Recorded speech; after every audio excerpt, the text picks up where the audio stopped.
yeah. Y'all know what it is right here, right now. I go by the name of the Air Doctor. This is the Remix Morning Show. Right here on Black Power Media, in case you didn't know. And we about to bring it to you for show. Now, let me introduce you to your host with the most. We got no other than Dr. Jerry.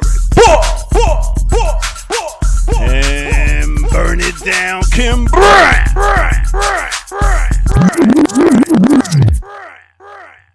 Yeah. All right. Thought we was gonna turn up, Doctor. That wasn't a turn up. What? That was a turn down. That was one of the hardest beats ever. That was a lateral turn. It was a lateral turn. It was an even turn. I thought we was gonna turn up. Like I just told y'all about Henry Kissinger and what happened to him, and now y'all go, wow. Okay. So you know what? I just want to caution everybody. I do need to caution everybody. It was a joke about this occurrence, this event that got us our last strike. So we'll be easy. We'll be easy. I just want to encourage everybody to temper their excitement and their enthusiasms. But we cannot squelch the jubilation that undoubtedly many felt this morning when they heard the news that one of America's most infamous demons has gone down to yonder. He has gone down to yonder to kick it with the rest of his people in the underworld. We're gonna call him HK. No, I mean, look, Reagan died during my wedding, and Kissinger almost died on my daughter and mother's birthday. It was very close. It was very close. So I think he was holding on just for that. He was like, I'm not giving this one more celebratory moment. Hey, for the people who don't know, can you all let them know who who are these people that don't know, Ear Doctor? Who don't know who Henry Kissinger is? You'd be amazed because a lot of people come here just for the music, and they might not know who that is, so let them know. Henry Kissinger, who was he? He was Nixon's Secretary of State? And security advisor. And national security advisor, and oversaw the genocide, the slaughtering of many Vietnamese, Cambodians, Laotians. The whole Southeast Asia took hit Kissinger. Was it Ford and Johnson? Was it Nixon and Johnson, or Nixon and Ford, or Johnson and Nixon that he worked for? I can't remember, or directly, because I know it's multiple administrations. Multiple. And shout out to my mother, just turned 90, and she, for my whole life, was this to her, Kissinger was the epitome of the sellout turncoat Jew. She never missed an opportunity to. The only disappointment I have is that she can't enjoy this moment. She just doesn't know what's going on. I don't know that she'll appreciate the moment, but forever. She even lamented the fact that he never got rid of his German accent. She was like, she took it as an affront. Like, how you going to be over here all these years and holding on to that Nazi accent? Ooh. She could not, like, this him and Reagan, like when Boondocks did Reagan is the devil, I was like, wow, somebody was literally listening to our household conversations. Nixon, I mean Nixon, well, him too, but Kissinger, the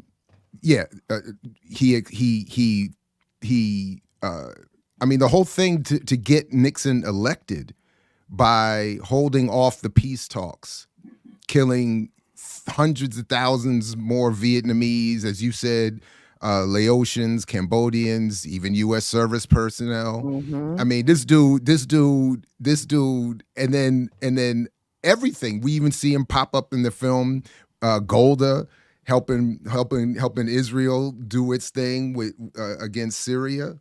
Mm. And thank you for mentioning U.S. service members, because a lot of Black Vietnam vets came home affected by Agent Orange, came home affected by a rack of shit. What's the word? Archetyped or engineered in part by Henry Kissinger. Speaking of Cambodians. Oh shit! Okay, Frank. Go ahead. Continue, Kim.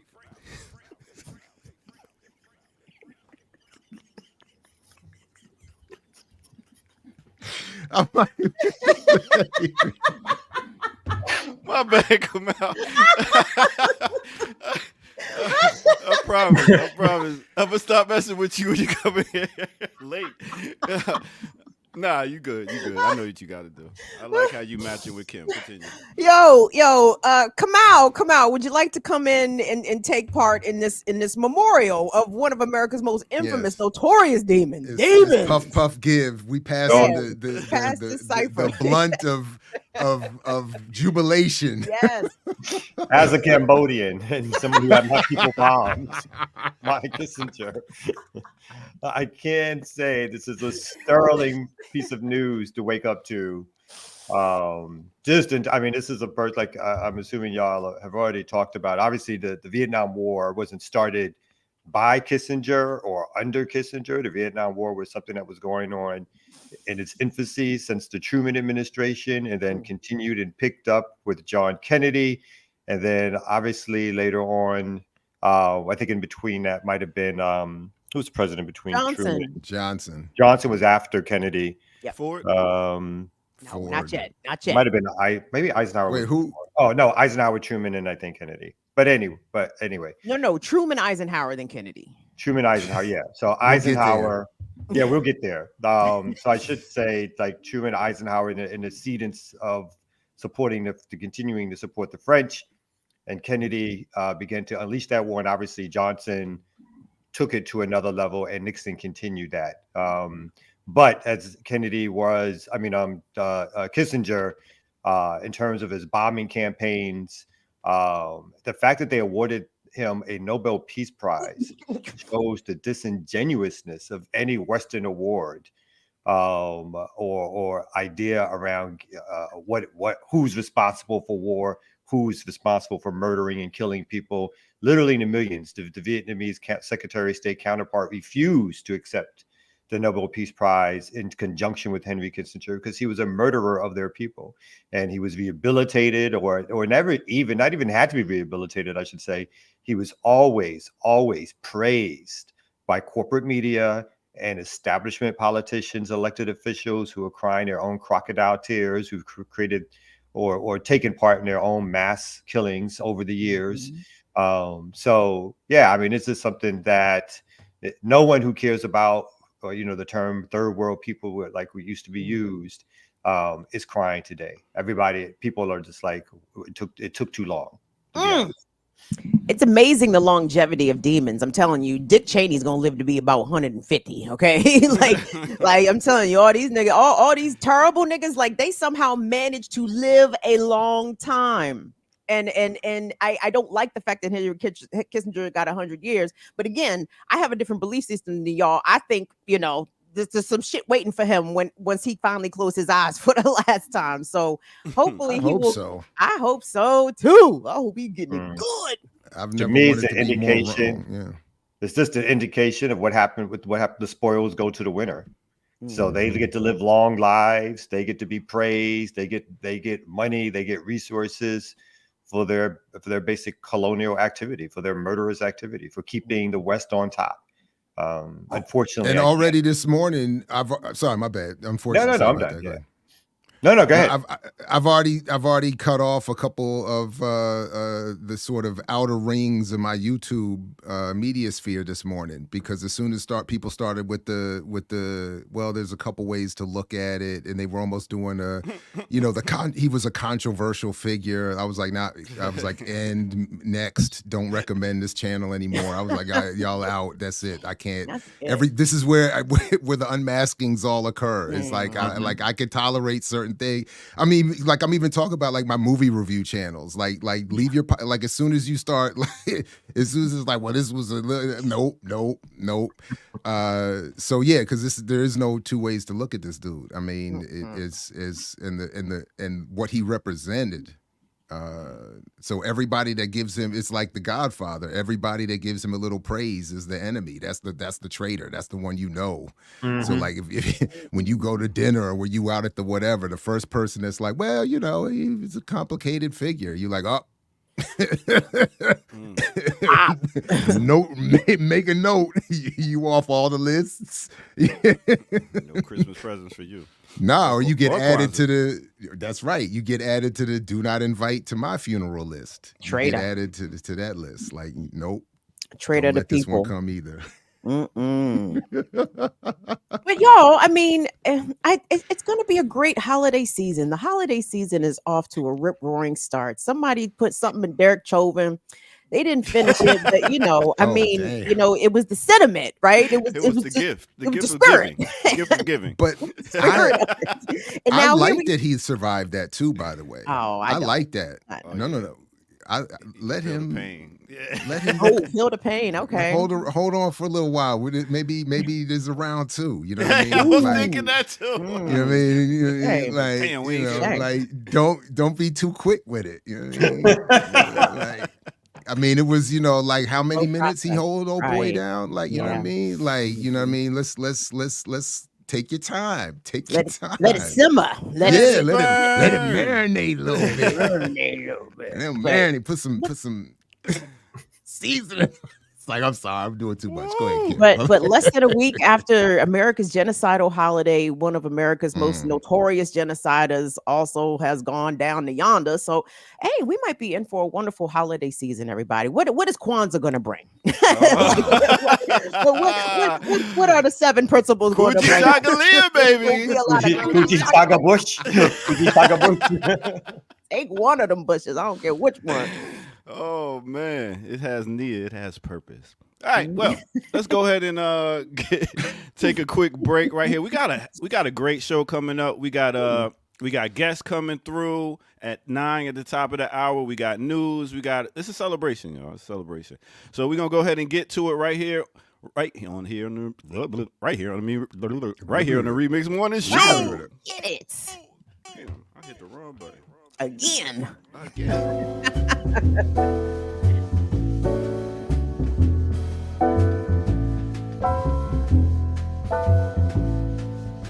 All right. Here we go. Let me find the right button here. Big up to everybody tuning in right now. Go by the name of the Ear Doctor. And this is the Remix Morning Show. That's right. And if you're new to the channel, hit that subscribe button. That's how you're going to know about all the dope shows here. And hit that like button if you're not new. And go to patreon.com and become a member over there and get footage that's rare. All right. Boom. So who we talking about today? Giving the artist spotlight. I like to give an artist spotlight to what you hear in the back. Let's talk about Mary Lou Williams. Mary Lou Williams, straight out of ATL, Sade. That's right. She is a jazz pianist, an arranger, a composer. She's arranged so much music, it's ridiculous. She wrote and arranged for Duke Ellington. We talk about Benny Goodman. We talking about she was a mentor, friend, and teacher to Thelonious Monk, Charlie Parker, Miles Davis, Dizzy Gillespie. I mean, after, she was doing it for a while, and then she took a little break because she converted to being a Catholic and took a little hiatus from the music. But she came back as a philanthropist, educator, and a youth mentor until she had she passed away from bladder cancer in 1981. Now, she started real early. Talking about at the age of 2, she was looked at as a musical prodigy. And then she started playing the piano very young. I mean, she would play the piano at her house, and when she stopped, white neighbors would throw bricks into the house and be like, yo, you got to keep playing. So she kept playing, played. She was known as a little piano girl. And after a while, she got married to a jazz saxophonist, John Williams. They did their thing for a while.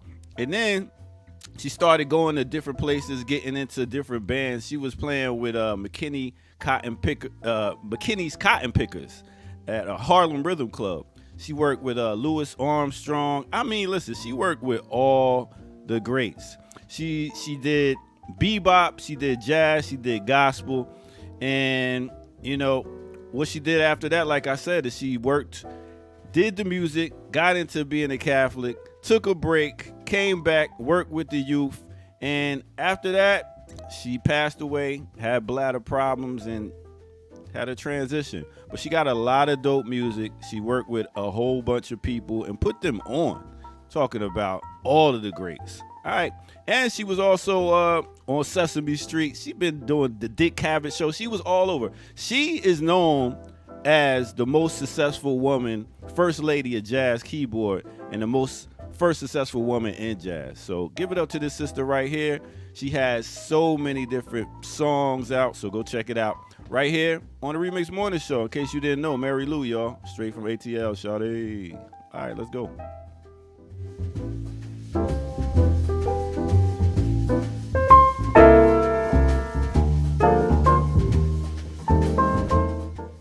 Yeah.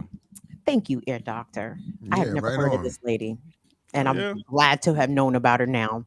Yeah, you know, I didn't want to preach to the choir again and give y'all a name you already knew, you know. No, but you gave us somebody this time, at least had some accomplishments that might have been somebody who we didn't know. They weren't like somebody who was a passing whatever. They had a whole established, you know, record, music, interesting history, crazy history.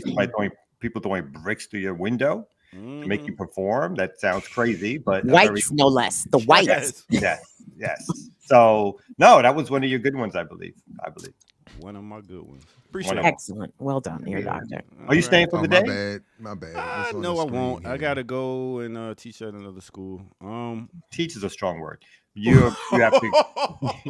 You have to. What time is this class? That being a collar on your neck is a strong word too, but we still, you know what I'm saying? It's a raggy road over there. Listen, yikes.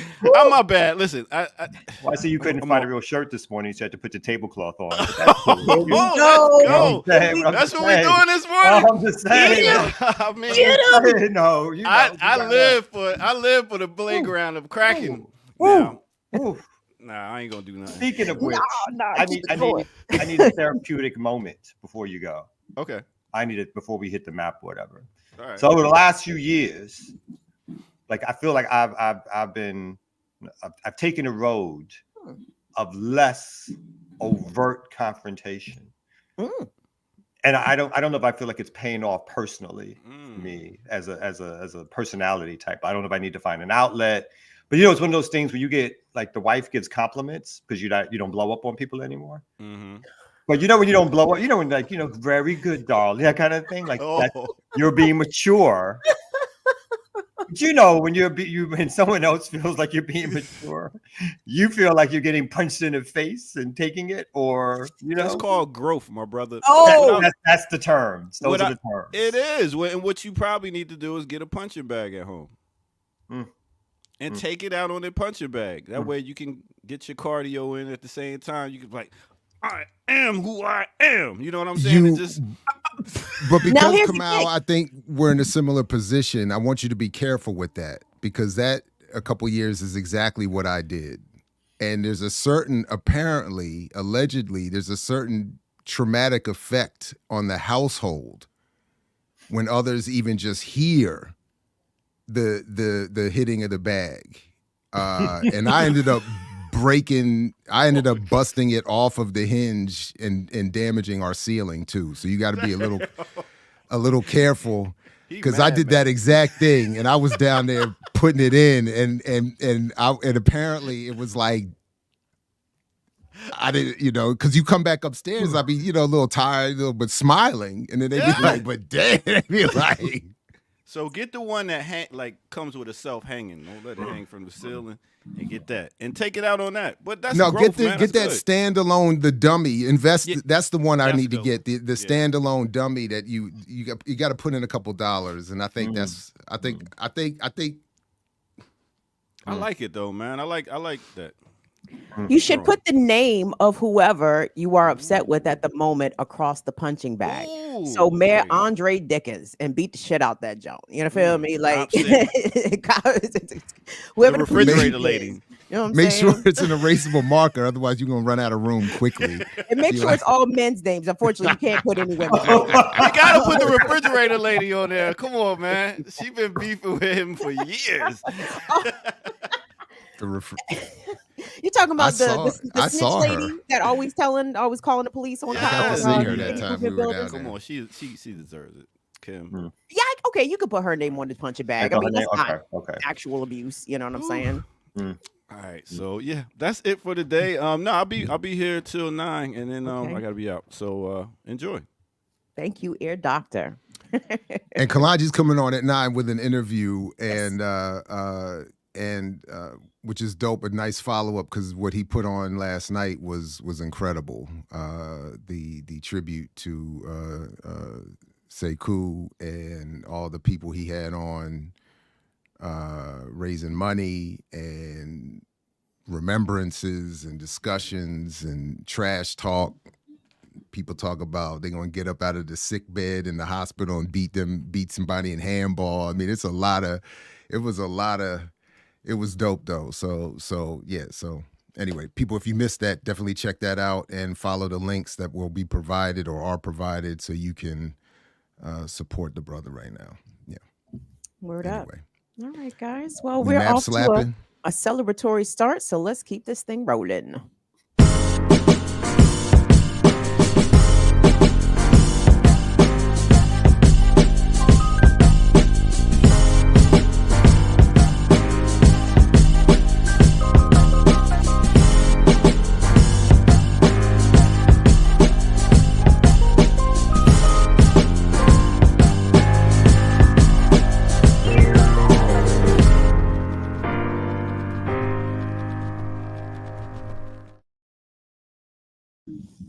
Good morning, everybody. Welcome to the Thursday edition of the Remix Morning Show on this final day of November, the 30th of November. You guys know the phrase, how you know which months have which days in them or how many days. 30 days has November, April, June, and November. All the rest of 31, except for February. That's the time when February, you know I done fucked it up. So No, do that again. Do that again. Yeah, you fucked it up. Do it again. 30 days has September, April, June, and November. All the rest have 31, except for February, except for leap year. That's the time when February's days are 29. I still fucked it up. Yeah, You don't read, beloved. Right. So, by the way, that reminds me. I'm glad. Wait. So first of all, I can never remember that, so I always use the knuckle method. I've seen the knuckle method. So it's just the where the knuckles protrude, it's 31 and everything else is not.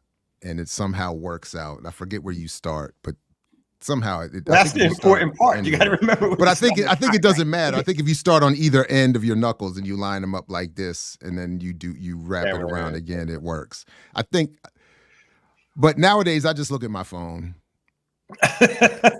For everything, for maps, I expect the phone, everything. I mean, I'm of an age where I still don't have inherent faith in all this technology. I feel like this shit's gonna go down one day, and motherfuckers is gonna start driving off bridges because their little blue line that they following is that'll like, be me. That's a shame. I'm a mess. I've already bought all the way in. I'm totally captured by the technology, and as soon as they shut it off, I'm gonna be the first one off the bridge. The blue line said, "If that's where the blue line said to go, that's where I said to go." I turn right in the ditch. Where's the next road? And better yet, I'm like, tell my wife and my kids, plug in where I'm supposed to be. Just plug it in, put it on the map. I like even every morning, what's on the calendar? Because I'm clicking that link and I'm going there at 3:00. And if that's not where I'm supposed to be, that's on y'all. So we are just a meteor shower away from fucking up all the satellites to all this shit being dunzo. You know what I'm saying? Dunzo. Over. Or even worse, if the aliens decide to come over and do like they did in Judgment Day and not Judgment Day. What was the shit Will Smith was in? Whatever. And start using the satellites against us. With Vivica Fox. Yeah. Vivica Fox. Was that her last movie?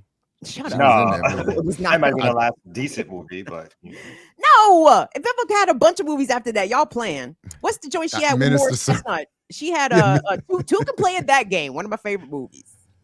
My bad. I didn't mean to disrespect the goddess. That game? Morris Chestnut, Anthony Anderson. Independence Day. That's what it is. Independence Day. Yes.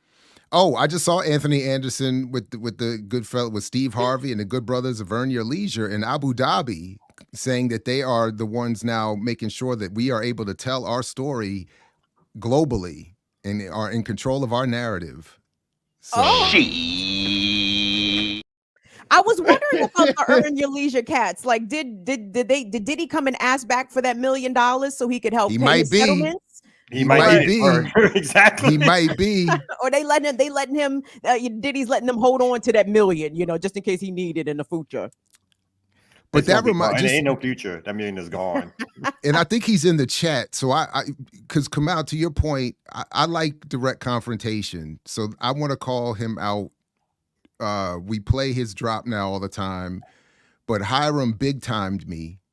Ooh. And is not going to be on hand in Baltimore. I was told the good brothers at Black Men Build are going to host a book talk for me in Baltimore. Oh, thankfully, because I got so many of these books I got to get rid of. So I'm about to drop a whole bunch of them on them. But they were like, we asked Hiram if he could host it, and he was not available. And I was like, if it motherfucking figures. As soon as you become a drop on BPM, you just out. It's just out. It's just so it's shameful. It's just shameful. He's disappointed me many a time also, so He was like, I'm too busy. He's like, I'm booked. I'm busy. Things. I'm doing things. It's terrible. And to ask for anything, he's telling me about how he has to lead his organization and shit. It's like he got to go do some work. You know what I mean? I don't have time. I'm working with political prisoners. I'm trying to free people. I don't have time for your silly book. Exactly. And I'm like, man, I'm like, dang. But damn. So but so anyway, somebody will be there, not him, but so shout out to them. But yeah, I'm glad somebody reminded me that was trifling. Hiram is just a mess. Oh, damn. Right, let me remind y'all it's the news segment. Oh, okay. Wow. We were doing that is the news. Hiram's treachery. News at 11. Hiram's treachery. Leading story of the day. No, I'm just playing.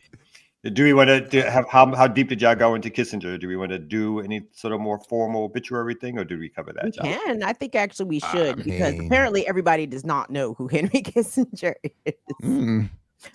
So we might need a little primer on that, Camus. I mean, you did a good job. You came in letting the chopper sing off the break. That was beautiful. But if we want to elaborate, because I don't think you can over eulogize demons. Everybody needs to know all the depths of the demoniac. You know what I'm saying? So the demonium, the levels of dominium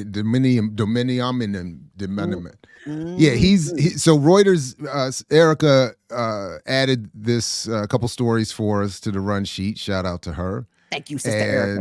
And here we have just a Reuters rundown. Let's see, we got Kissinger getting the Nobel Prize, Kissinger with Nixon. Hold on, what year was that? What year did he get the Nobel Peace Prize? What year was that? It was the early 70s. In the 70s? Yeah. Oh, it doesn't say. It doesn't give the date here. Yeah. It was somewhere around. And he got to die at his home in Connecticut. That's just ain't that a bitch? But yeah, I'm so goofy. I thought, the Nobel Peace Prize had been delegitimized after they gave it to Obama. But no. Apparently, the Nobel Peace Prize. No. The reason they could give it to Obama in advance of him doing anything, right? And in the hope that he would not. Remember when the guy gave it to him, and they said that they literally said this is in the hopes that you will earn it. I mean, because I remember I went to my class that same day, and I was like, you know what, y'all, everybody, I've already submitted your A's, your grades this semester, and I'm just doing it in the hopes that you will earn it throughout the rest of the semester.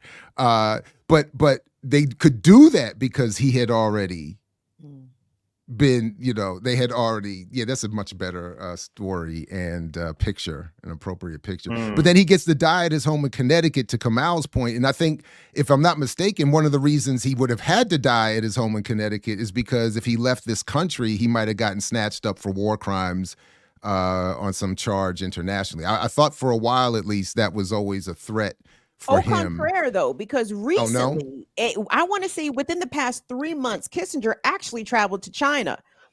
For what? I don't know. But he was over there.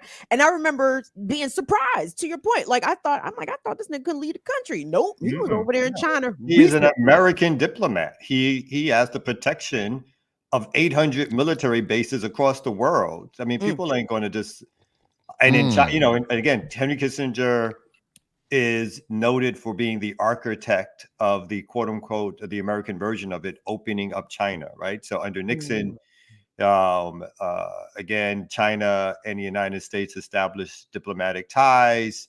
United States no longer claimed that Taiwan was China, even though there was a billion people right there next to it or whatever. So it was under Kissinger's so-called tutelage that the America and China established diplomatic relations. And so he is credited with that.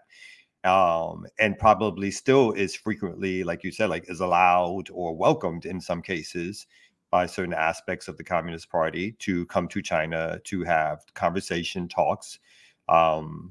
So that's, yeah, for me, that's not surprising at all.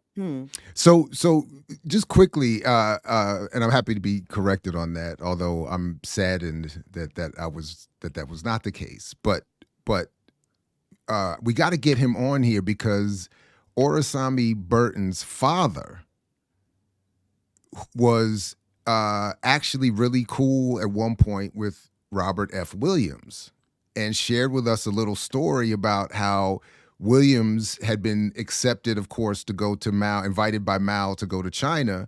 And when Kissinger showed up to deal with Mao, went over to China to deal with Mao, apparently Kissinger walks in the room and he sees Robert Williams standing right behind Mao and turned white as a ghost. Yeah, so we gotta get him on to tell the rest of that story. But that must have been hilarious. That's a great story. That would be, yeah. Be like, I thought, oh man, I thought we would never have to deal with you again, and here you are hanging out with Mao. Anyway, so I'll read a couple of paragraphs of this just to give people some background about who Kissinger is. And it says Kissinger helped to prolong the Vietnam War and expand that conflict into neutral Cambodia, facilitated genocides in Cambodia, East Timor, and Bangladesh, accelerated civil wars in Southern Africa, and supported coups and death squads throughout Latin America. He had the blood of at least 3 million people on his hands, according to his biographer, Greg Grandin. And as folks, people don't even know these numbers in the American war on Vietnam and close and countries nearby, like the total death toll ranges at a conservative level, 3 to 4 million people, Vietnamese, who were killed in the American war on Vietnam. Those numbers are never quoted. You will hear constantly anybody who is a student of history. You will constantly get the numbers of the 58,000 American troops who were killed. That number gets seared into the folks who, gave their lives or blah, blah, blah. But the fact that over 3 million people, 3 million Vietnamese, mostly civilians again, through the strategies of carpet bombings, of burning villages, of dropping napalm, of hoarding people basically into concentration camp style facilities, over 3 million people were murdered by the United States during that war. But that is not a well-known piece of history, right? And again, they do that thing where it's complicated, it's both sides and all that kind of stuff. But and again, it's not Kissinger alone who was, in terms of these numbers, they're suggesting that he might have been responsible in terms of his policies for that. But it is throughout the history of that war that 3 to 4 million people, and also before the United States officially got involved on the ground, it paid for 80% of the French effort to recolonize Vietnam. And obviously, after the French were defeated, Dien Bien Phu, the United States stepped into the war and took the place of the French in terms of being the on-the-ground troops to recolonize Vietnam. It says, further, a 2023 investigation by The Intercept found that Kissinger, perhaps the most powerful national security advisor in American history and chief architect of U.S. war policy in Southwest Asia from 69 to 75, was responsible for more civilian deaths in Cambodia than was previously known, according to an exclusive archive of U.S. military documents and interviews with Cambodian survivors and American witnesses. It says that Kissinger bore significant responsibility for attacks in Cambodia that killed as many as 150,000 civilians, up to 6 times more non-combatants than the United States has killed in airstrikes since 9/11, according to experts. And it says Kissinger was born in Germany in May of 1923, immigrated to the United States in 1938 among a wave of Jews fleeing Nazi oppression. In other words, Europeans fleeing oppression from other Europeans. Wait, not the Palestinians? Not the Palestinians. I thought it was the Palestinians. I thought it was. Had to have been. That's why My fault. Israel's bombing Damn. now, right? I'm just wrong all morning. I thought it was the the Palestinians. homeland. My fault. It says, while teaching at Harvard, he was a consultant for the administrations of John F. Kennedy, Lyndon B. Johnson before serving as national security advisor from 69 to 75 and Secretary of State from 73 to 77 under Richard Wasn't there some counterintelligence in that Harvard in those years somewhere around there? Didn't he do some? I thought there's something in there where before he goes fully, I thought he did some counter something. He was doing something. Kissinger gave the green light to Argentinian dictatorship's murderous crackdown, which saw thousands kidnapped, tortured, and killed. That's his MO. Thank you, Piper, for that. But Kamau, again, we have to be fair here on the Remix Morning Show. I mean, part of the balance, of course, is that what makes him such a controversial figure for some is that he had to stop all of that had to be done to stop the spread of communism. I mean, we can't have had that situation where we got China and the Soviet Union running amok and the Soviet Union, of course, still existing. So, and by the way, if I did, I apologize. Did I say Robin Williams? My apologies to all the ancestors for that. And it's literally right here in front of me. Robert F. Williams is who I was talking about. That's what you said, babe. I think you did say. Robert. Okay. I was just looking at the chat. That was like, I was like, wow, did I actually say Rob? Oh my goodness. No, you totally said Robert.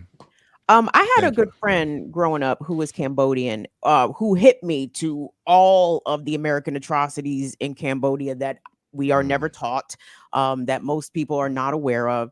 And in addition to the hundreds of thousands of Cambodian civilians that were murdered during U.S. bombings, there are still literally thousands, tens of thousands of unexploded munitions from the Vietnam era that still are in Southeast Asia, still sitting there, still blowing up people's legs and stuff. Like the lasting repercussions, even beyond the immediacy of the people that were slaughtered during the Vietnam War.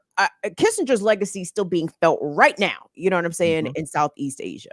And I hope, and it's not going to be included in his legacy in these mainstream media tributes. But that's why I think it's important that our outlet and others like us tell the truth, tell the history, and be listening to the people, to the Vietnamese people, to the Cambodian people, to the Laotian people. Let them tell their story about what Kissinger and Nixon and Johnson and the rest of them murderers row of demons came and fucked up their country and enabled people like the Khmer Rouge to come to power and et al. Right. So yeah.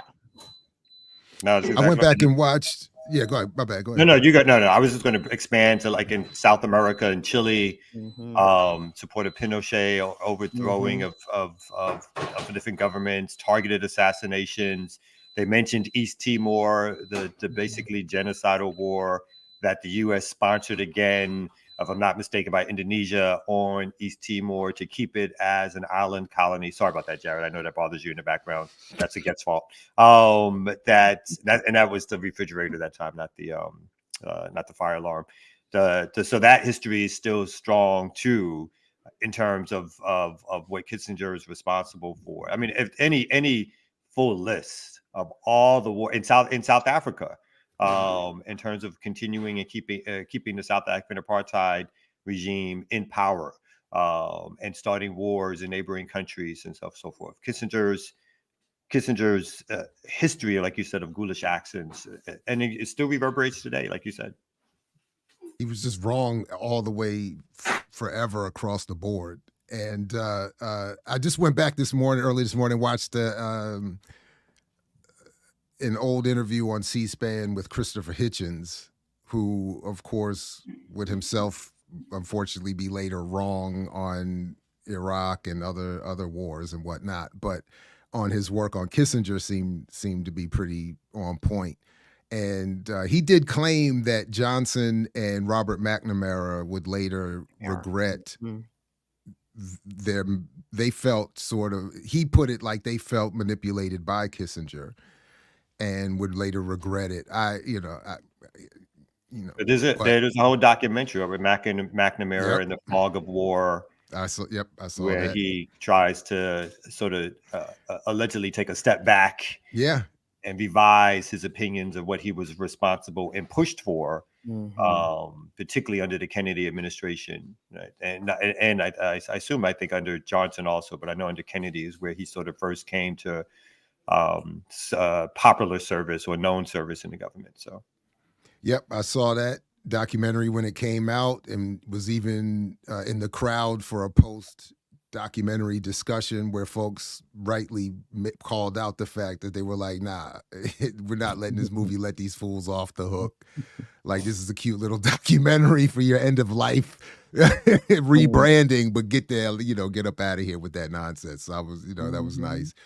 And Operation Condor Infinite Content is I honestly don't remember Kissinger's direct involvement with that, but I don't remember many of the details of that either. So this demon was busy. I'm sure he would have been. Yeah. They say, when they say the devil is busy, this is what the fuck they mean. This is what they mean.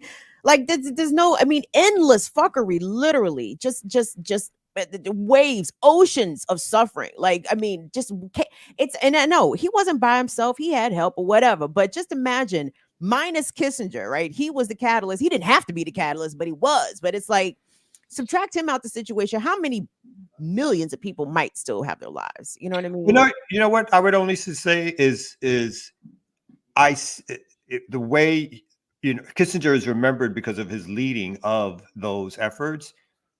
My sense of history is that those people would have been murdered because it would have been another person who stepped in, because this is a policy and a practice of the U.S. government. This is not a one-off individual who went rogue, right? And oh my God, the government didn't know he was doing this. You killed 3 million people. How did that happen without us knowing it? This was policy and plan. It's like when people talk about J. Edgar Hoover, and they kind of go like, "Oh, J. Edgar Hoover was this bad guy with the FBI." It's like, J. Edgar Hoover was the point person for U.S. policy and plans to destroy movements, to murder and assassinate, jail, and prison people. And so I think that same thing goes for Kissinger. I think he, he led it in a lot of ways, but he was the point person.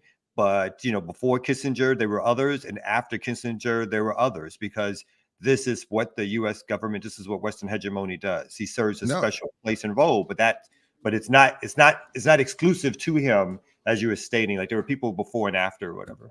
No, I agree. Like what Biden said of Israel, that thank God for Kissinger. If it wasn't for him, we'd have to invent one. We'd have to create. Sometimes, though, like in the course of shit happening in the world or in history or even in your life, right? Like, one person truly can make the difference for positive or negative. And not saying that absent Kissinger, none of these things would have happened. But sometimes, like, if that one person, that one check mark, that one signature, that one green light, if that's not there, other things may not happen. That's the only point. I mean, I agree with you, what you're saying. Yeah. So. No, I mean, because some people who are particularly good at what they do, though, right? Who are particularly good at what they do, in terms of, like, he lasted so long because they appreciated his efforts to lead. And i.e. leading is a euphemism for mass murder and making sure the United States stays in a position of being on top. So yes, I don't mean to minimize his role either, in a sense of saying that this was policy and practice, but just like if you got a good coach who keeps winning games and under a system that was created for them to step into, you don't change those coaches, right? You keep going. And in this case, the winning meant killing people and keeping resources and keeping countries at bay. And even, part of the Vietnam War wasn't even about, in the end, whether or not they thought they could stop the communists from fully becoming in charge. Part of it, what Kissinger is also, is not really talked about. A part of his strategy was to bomb Vietnam back to the quote unquote Stone Age, right? The policy was to hurt them so much that even after the communists came to power, that they would be dealing for decades with the fallout from the sweeping destruction of all institutions, all infrastructure, the murder, like you said, trying to move bombs to explode non-exploded emissions out the way. All of that was part of the plan to say that, hey, we're not going to win this war necessarily, but if we punish them enough, they will be a non-factor in the world for decades to come. And that was also part of the strategy, how much death and destruction they can cause in order to make them a non-factor in the world.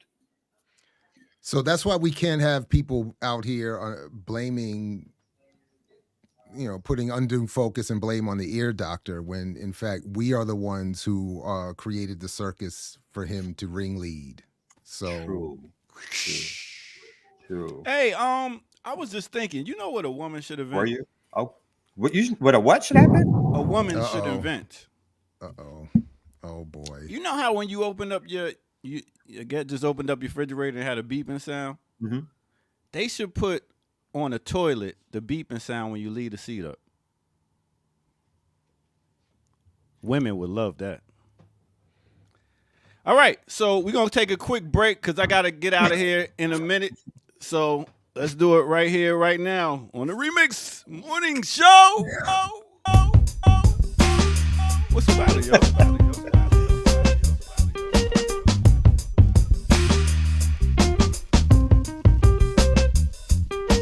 I just made somebody a millionaire. Y'all ain't even know that. Hey, big up to everybody tuning in right here, right now. This is the Remix Morning Show. I go by the name of the Ear Doctor. And yes, hit that like button, subscribe if you're new to the channel. Go to patreon.com, become a member, and get some footage over there that's not over here. All right, we said that. Put it in your ear. And now we're going to talk about what's going on Black Power Media. In case you did not know, we got some shows that came out recently that I definitely think that y'all should check out. First, let's start off with RSTV, as Kalanji spits with some of the best in the business. We talk about Sonny Patterson. We talk about Moo Fresh. Let's see what went on that show. And if you haven't caught it, you need to catch up. Yeah, that y'all bring to the table. I'm on fan mode today because I'm gonna just go ahead and say it right here publicly. This is two of my favorite artists, not two of my favorite female artists, not two of my favorite independent artists, but two of my favorite artists, period, because of the fact that it's always solid, it's always consistent. You know what you're getting. It's not going to be, I'm not going to look up one day and Sonny's doing a track with Sexy Red. I ain't gonna look up one day and Moo is, what I mean? Oh, I might. You might. I've seen it happen before. All right. Make sure y'all go check out that episode right there. Pretty good. Some of the best in the game. And next, let's take it over to Saturdays with Renee and see. They had a special guest on there talking about Hamas. Let's see what they was talking about with Tahini.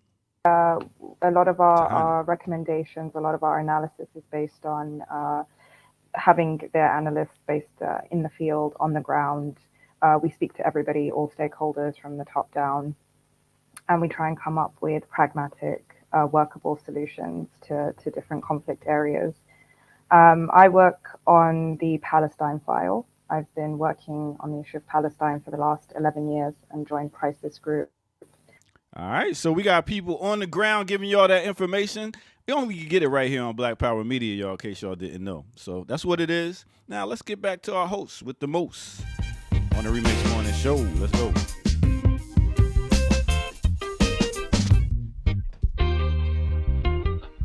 All right. So yeah, pretty good programming right here on Black Power Media, in case y'all didn't know. Excellent. And it's Dr. Tahani Mustafa. Just so we're clear on who our guest was the other day, and she was at minimum not to limit Sonny Patterson and Moo Fresh, but I would just to put it together with the clips you had. Professor Mustafa is the political parallel to the artistic genius of Sonny and Moo. So. There you go. Well done, dear doctor. Thank you very much. No problem. Well, I'm about to get out of here. I just realized it's 35 minutes to get to where I got to go. So I got to be there at 9:30 and I'm never late. All right. Y'all have a great weekend. I didn't provide y'all with a mix or anything, but I'm sure y'all got it. Wow. Thank you, Ear Doctor. Kick the truth to the young Black youth. We appreciate that. Remixers, we also appreciate you guys. Thank y'all for being in here. Be sure to hit the like on the videos, subscribe, share, blah, blah, blah. Do all all the requisite algorithmic things, please and thank you. It's Black Power Media, the Remix Morning Show. Kim Brown, Kamau Franklin, Dr. Jared Ball. We got some news, gentlemen. Yeah, where you all want to go? We got a couple minutes. Okay. I'm about to send y'all something because there has been a new crime bill proposed in Washington, D.C. because I don't know. it's wild. I don't know what else to say. But Sonny Patterson and Sexy Red. I'm sorry, Kim. While Kamau, you grab that. Just quick. I got stuck on that that was Sonny that said she would do a track with Sexy Red, right? Anyway, I think that would be what that would be. I can't imagine what that track would. But all right. I'm sorry, I don't know who Sexy Red is, so. And I'm waiting on my this semester's crop of mixtapes. She is a young MC, very, from what I've heard, uncomfortably open with her sexuality and sexual experiences, but I am, I'm not her target audience, so. But yes, anyway, there we go. Apologies. Thank you, Kamau, for pulling that up. The story's there, Kim. So, as is reminded to everybody, I'm sure, and not just in Washington, D.C., but likely in a city near you are reminded daily by the local news about how crime is at record rates. These kids is out of control. What are we going to do about the children? Well, Muriel Bowser, one of the Black Miss Leadership's class most respected leaders, Muriel Bowser has proposed what she calls the Act Now crime bill, where, amongst other things, she has proposed allowing Metropolitan Police, DC Police, to resume high-speed car chases in the city, which the police are not currently allowed to do, resuming drug-free zones, loitery-free zones.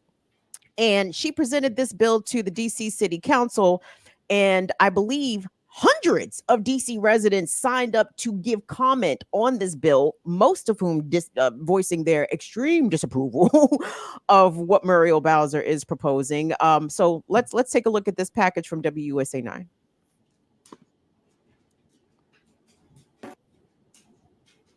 This holiday, WeatherTech gift cards are perfect for people to pick exactly what they want.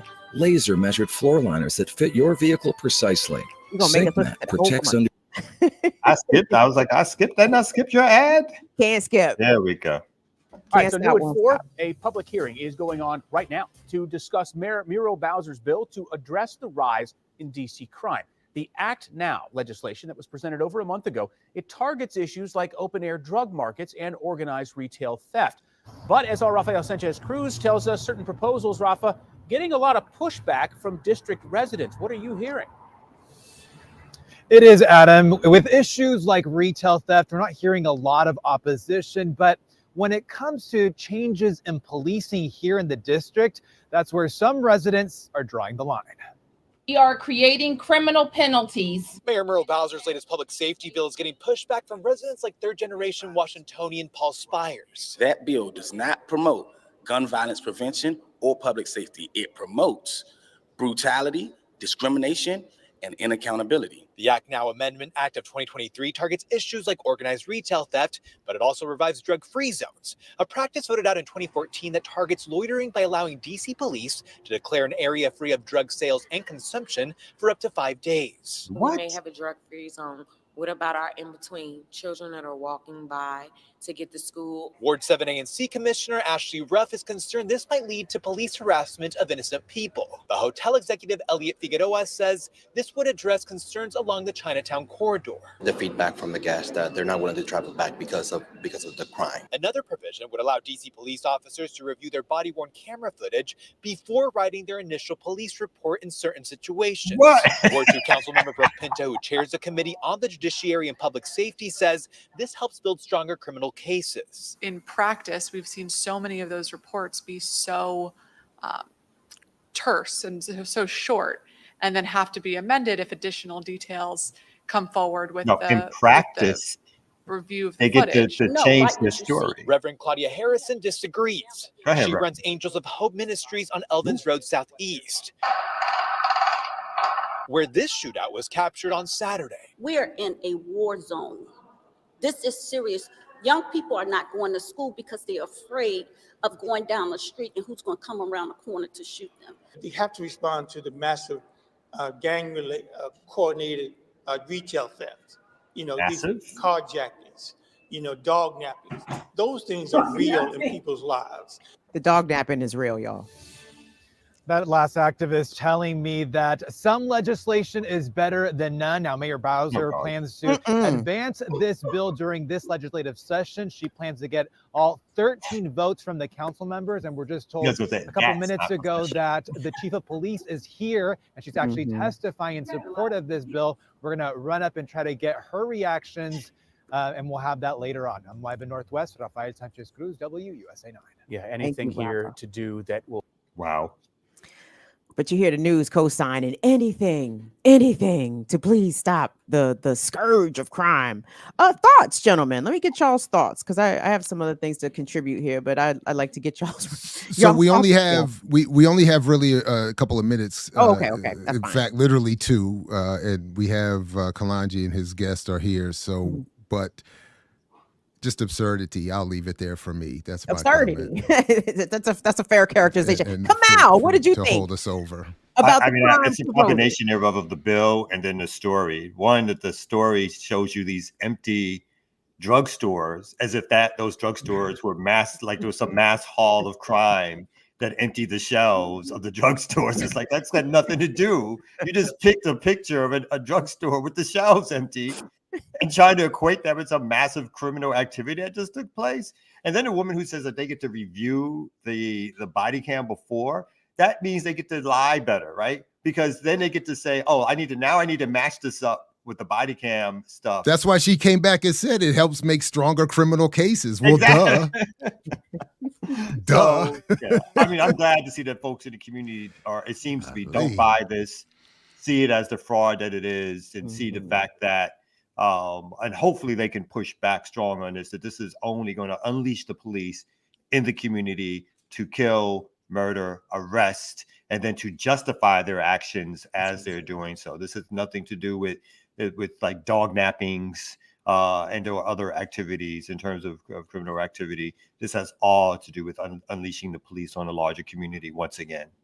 Really quickly, let me say this. So in the first time in DC's history last year, or maybe this year, sometimes I get my years confused, but in the last year, for the first time ever, a Metropolitan Police officer was convicted of killing a citizen or killing a resident while on active duty, while in duty, right? How he killed this person was he chased them while this young man was driving a scooter. I think his name was Karan Hilton Brown.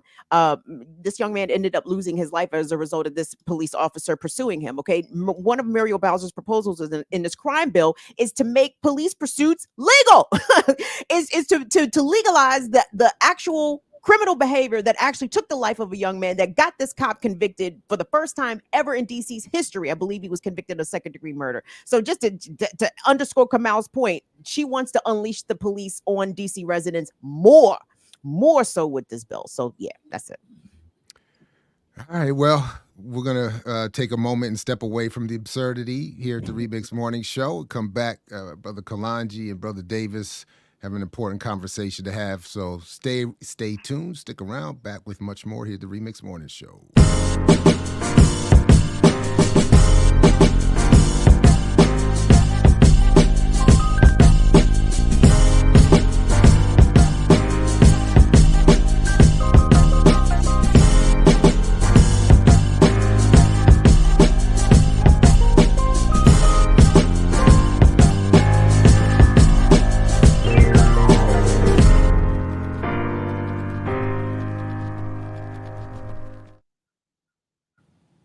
What's happening, good people? You know what it is. It's Kalanji Changa here. And once again, whenever you see me on the Remix Morning Show,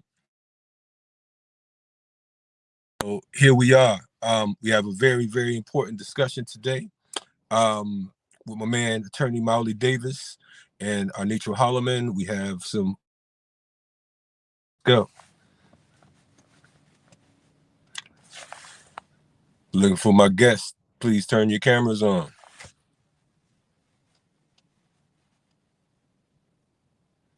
Okay, here we go. What's going on? How you feeling today? Brother? Good. Just been just trying to bang right now. No doubt. Now. We in the middle of it. Without a doubt. Anitra, how you doing this morning? I'm doing okay. How about you?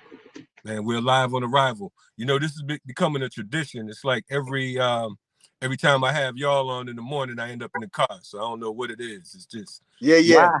I thought that was your studio, bro. Yo. I might turn it into that, a mobile studio. Studio. Man, without a doubt. So it's wild. We just had you on RSTV the other day, Attorney Davis, and you kind of gave us an update. But we in real time, so it's always more and more updates. So I wanted to talk to you all today about what's the latest. Since Anitra came on, there's been an arrest. The camera's finally been released, the footage. So talk to us about what's really going on right now here in ATL. Yeah, so they haven't made an arrest yet, but the demand is being made by communities. So we hope you in the city. We intend on being on the courthouse steps today at noon, Fulton County, 160 Pryor Street, with a bunch of different organizations. We've got Malcolm X Grassroots Movement, 10,000 Fearless, NAACP, My Vote is Hip Hop, number of organizations who have seen this video and have said that not only is the officer need to get arrested, but this tow truck driver who jumps in and jumps on top of Deacon Holloman's, head and neck area should also be arrested. So there's a lot going on. We're a lot of organizing happening. And so we're just grateful that this family has garnered the support of some longtime community organizers and some more recent organizers to the game. So we're just grateful that they get to see the strength of this family, and they get to see, the seeds of Deacon Johnny Holloman, really rise up in a way that is inspiring for us, for our firm, to be able to see the power of this family. And a lot of the families that we represent, they just they are transformed by the tragedy into another version of themselves that is inspiring to the people that are around them. And that's what we're experiencing right now with the Holloman family and Anitra Holloman. Yeah, and my correction, I guess I was projecting. I know yes, there was arrest. I know I meant to say there was a firing. So, of course, we know that's a whole nother level. But we are projecting, and hopefully there is an arrest, and he gets welcomed, like Derek Chauvin was the other day. So, we enjoy the committees. Anitra, how do you feel?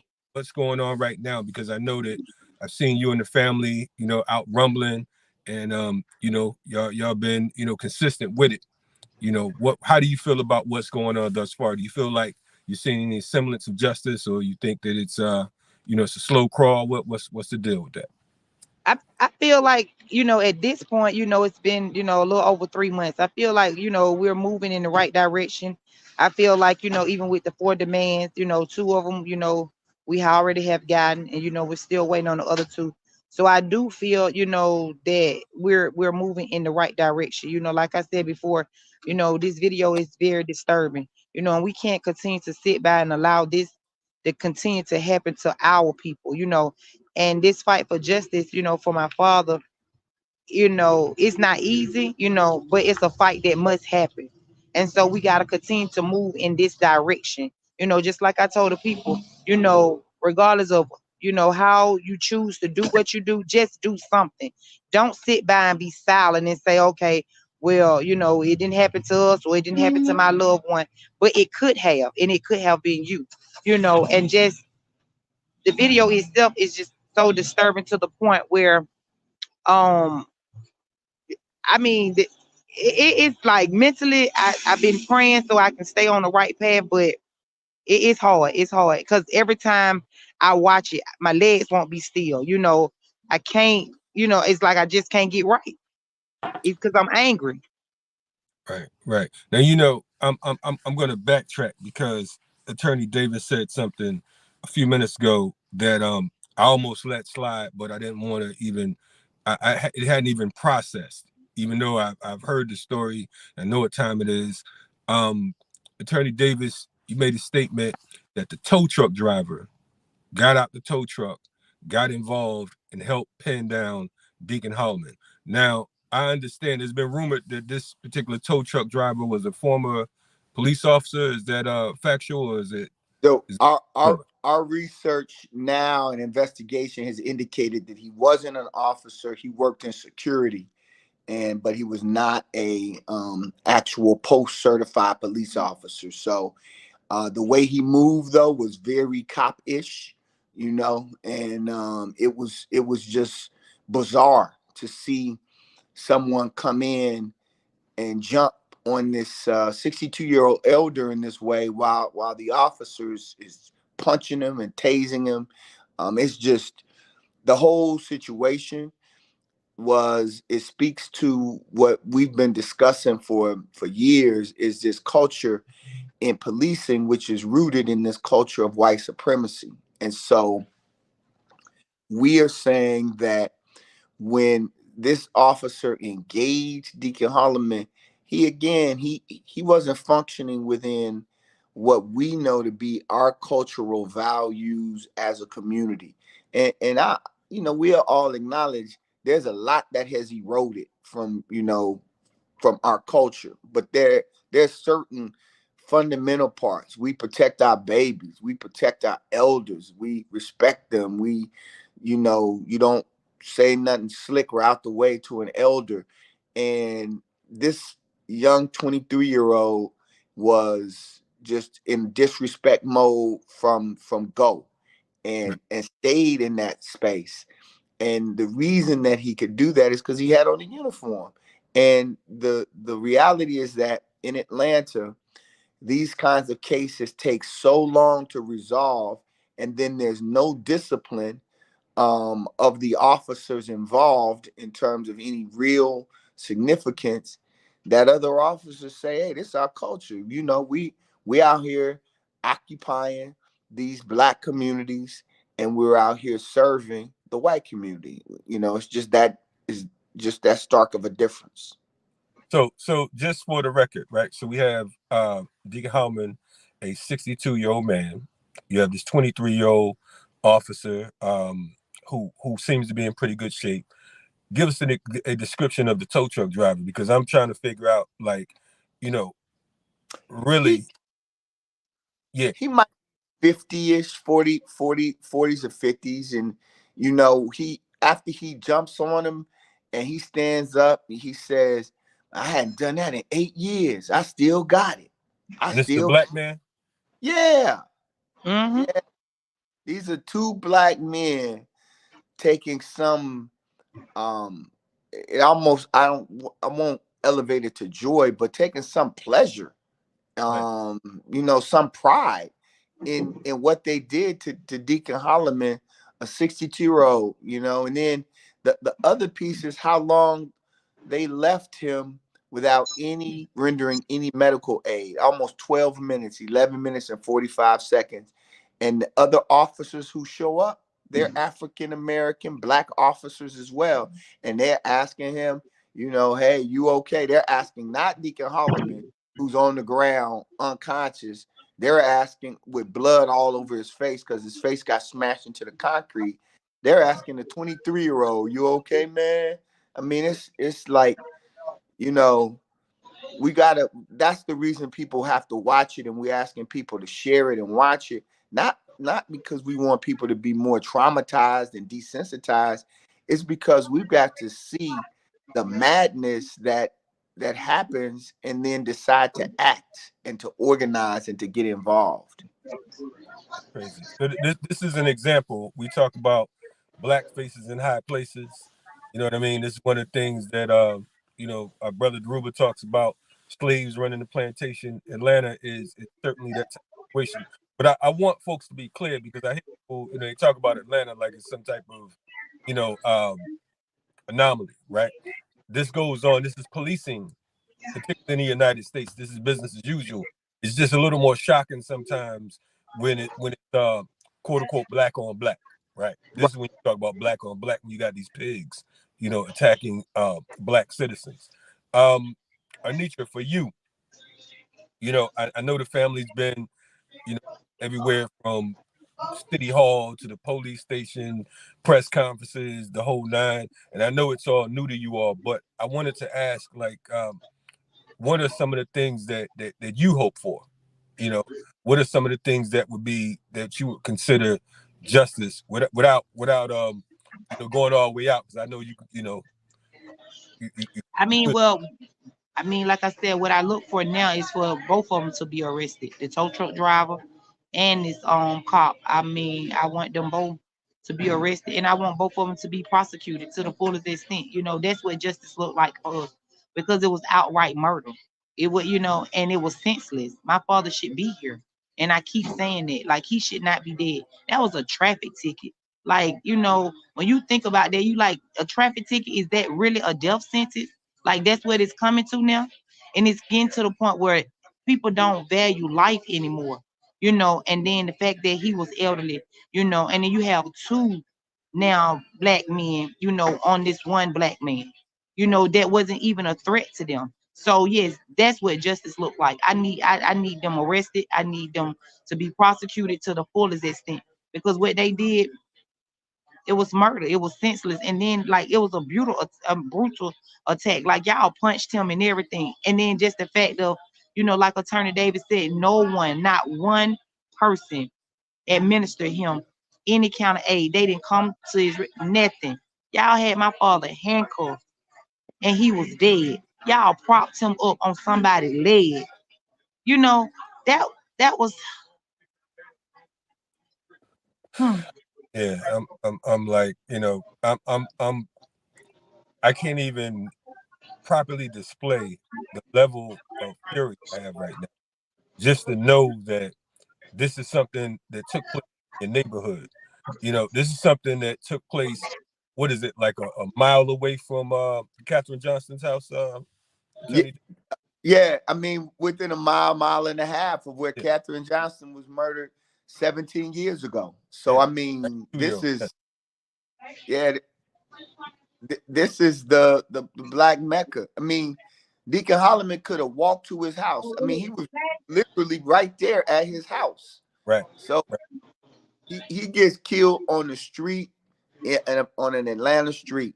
He was born and raised in Atlanta, an Atlanta native. And this is how he takes his last breath on an Atlanta street at the hands of this police officer and this tow truck driver. I mean, the other piece I do want people to recognize is the strength of the family that I think has drawn organizers to them. And you've been on a lot of these situations, Brother Kalanji, and you know that the family dynamic makes a difference. This family has been just growing in their strength, in their courage, in their clarity about what the issue is. They have not gone with it's one bad cop narrative. They recognize this is a system, that a system killed their father, and that they have drawn strength from each other and from the community. And that when Arnitra has continually said, just do something. Just do something. That's a rally cry, not out of just the pain, but that is a rally cry for victory, to be won from someone who has been most impacted. So I just want to make sure that we center that as well and lift that up for all of our brothers and sisters across the country who are watching and will watch the show, that this family has said they're going to not just be in a victim mode, but they're ready to fight for a victory and until victory is, and that's important. No doubt, no doubt. So today there's a press conference. Give us a little bit of what to expect. We're definitely going to try to have some folks out there on behalf of the movement coalition combat police terrorism. We look forward to joining in further. Give us an idea of what the press conference is about today. And go ahead, Anitra.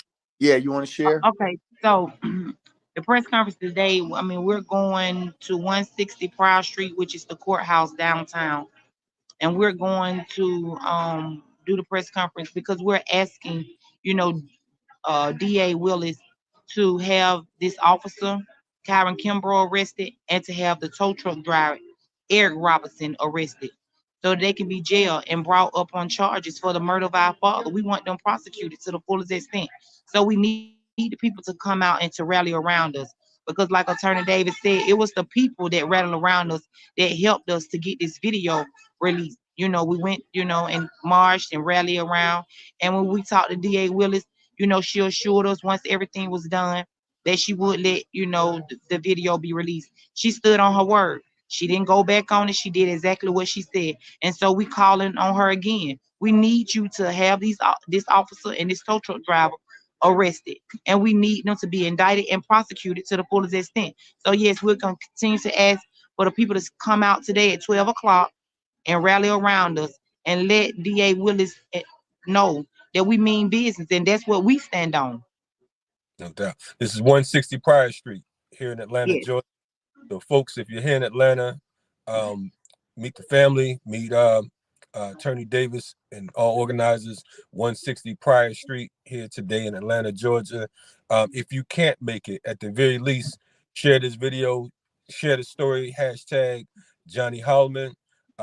We need to definitely support this family, get behind this family and all others of victims of police terrorism. And, we appreciate, as always, you two being on the front line. I know it's a new thing for you, Anitra, but I suspect you'll be rumbling out here, not just on behalf of your father, but all future born and unborn victims of police terrorism. Indeed. Appreciate y'all, man. Yes, sir. Thank you. Without a doubt. Y'all be safe. All right. You too. Check out the Remix Morning Show. We'll be right back at it. Do what it do.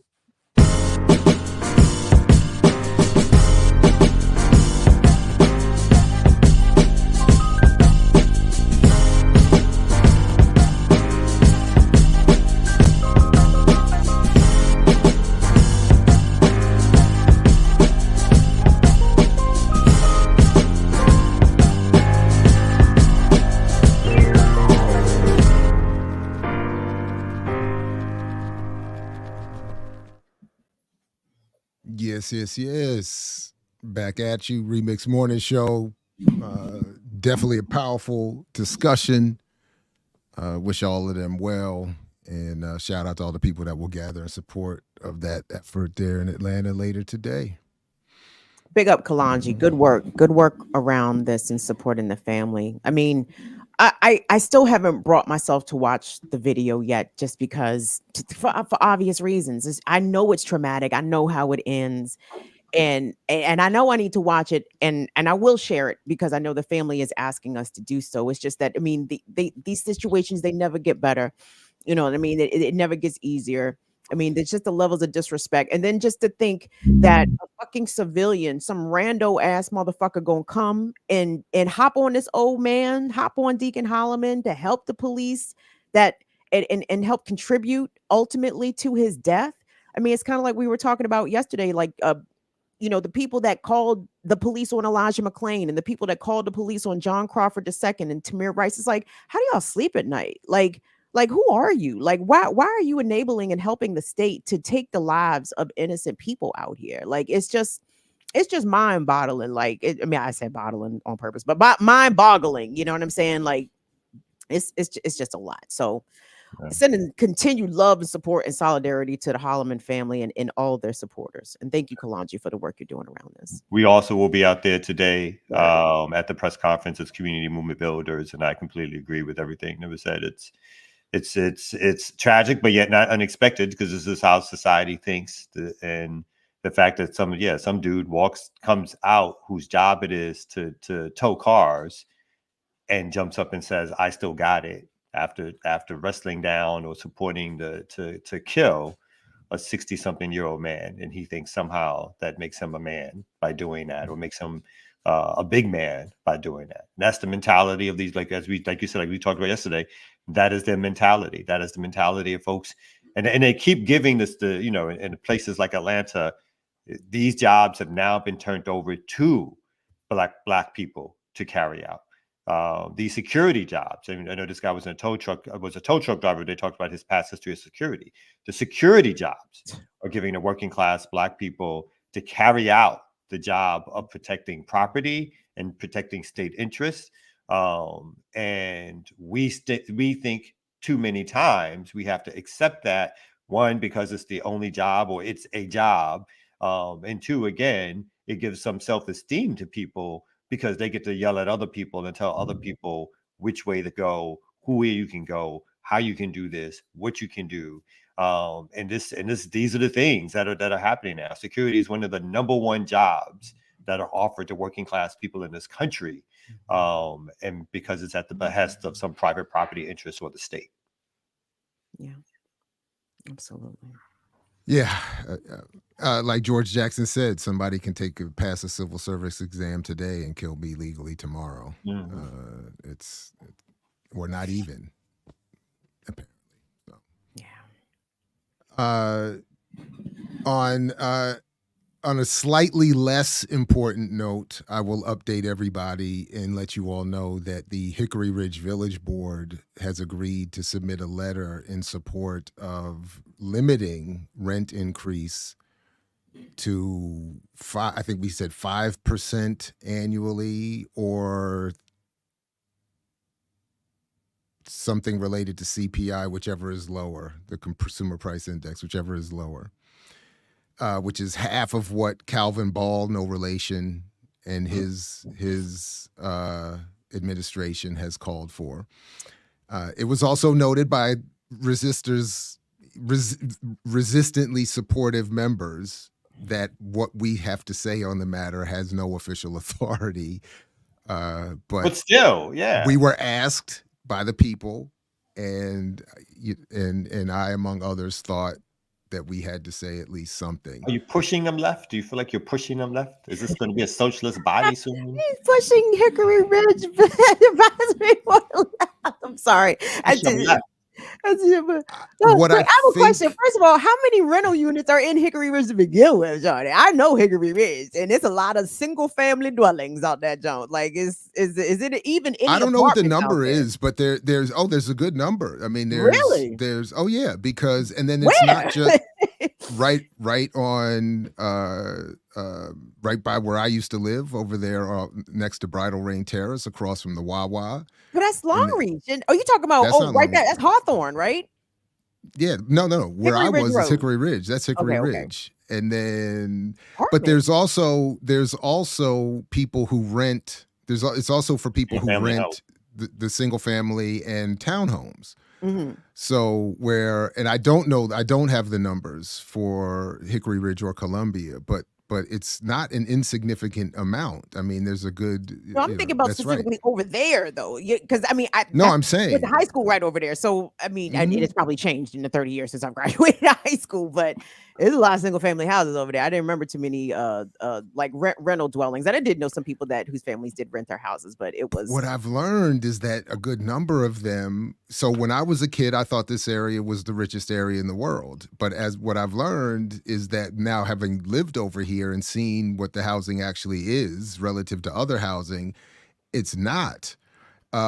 So a lot of the single family homes in this area, or more than I would have thought, are relatively smaller than, and they are rented out to not low income, but lower income residents.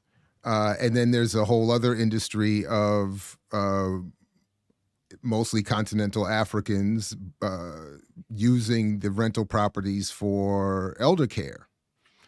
For instance, there's a number of those properties, which is in fact where my mother is, right down the street. So it's so there's, and these homes are not, again, as a kid, I'd have been like, man, you live over there, whoa. But these are not what, when you think of a middle or upper middle class community, or if you have aspirations to that and you think what you would have, what your home would be, these are not them by a long shot. And so again, it's all relative, obviously, but there are a good, I have to get the numbers. I should have it right here for us, but I've looked at enough. I'm curious what the average rent is in Colombia. I'm sure it is over $2,000. Like, would be my guess for a 1-bedroom apartment. Probably pretty close to that. Yeah, probably pretty close. And townhomes are more than that. 23, 24 and up. And yeah, so we should have I should have I'm sorry, go ahead, finish. No, that's it.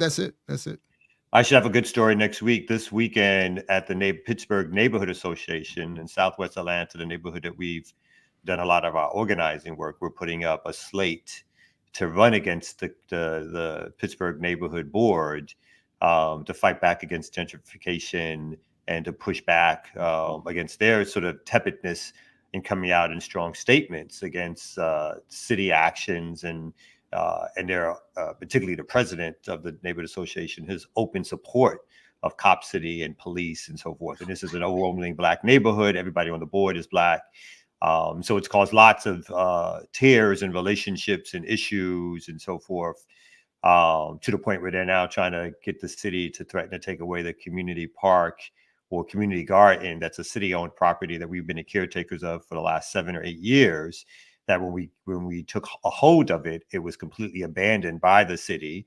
No one was using it in the neighborhood, and with our own resources, we rehabilitated it. And now they're trying to get the city to take it away from us, even though it's right next door to right adjacent to our community house. So I should have some interesting tales to tell on, because this is the kind of dude who does call the cops. Like when we've gotten into some back and forths, all of a sudden you can see like 20 minutes later, 2 to 3 to 4 cops standing in the back of the neighborhood association meeting. So it's not like things are getting it's not like anybody's threatening anybody or anybody's throwing chairs or anything like that.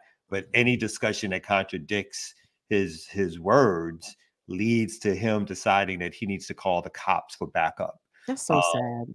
And he's rigged the election, so I don't expect a lot, but we're actually going to threaten to sue, just to push this to the limit. You know what I mean? So we're going to have a lawyer there who's going to document things. We're going to have basically a threat to sue letter for them not following their bylaws. So it's really turned into a struggle within the neighborhood for control over the neighborhood association. So rigged the election? How did he? Well, allegedly, how did he pull that off? He's rigging the election, one, because he has family that lives there, and he makes sure that his family is overrepresented in terms of the voting population of only about 40 people who have been signed up to vote. Somehow, and he doesn't show the list of voters, right? So we don't get to see the list of people who have signed up to vote.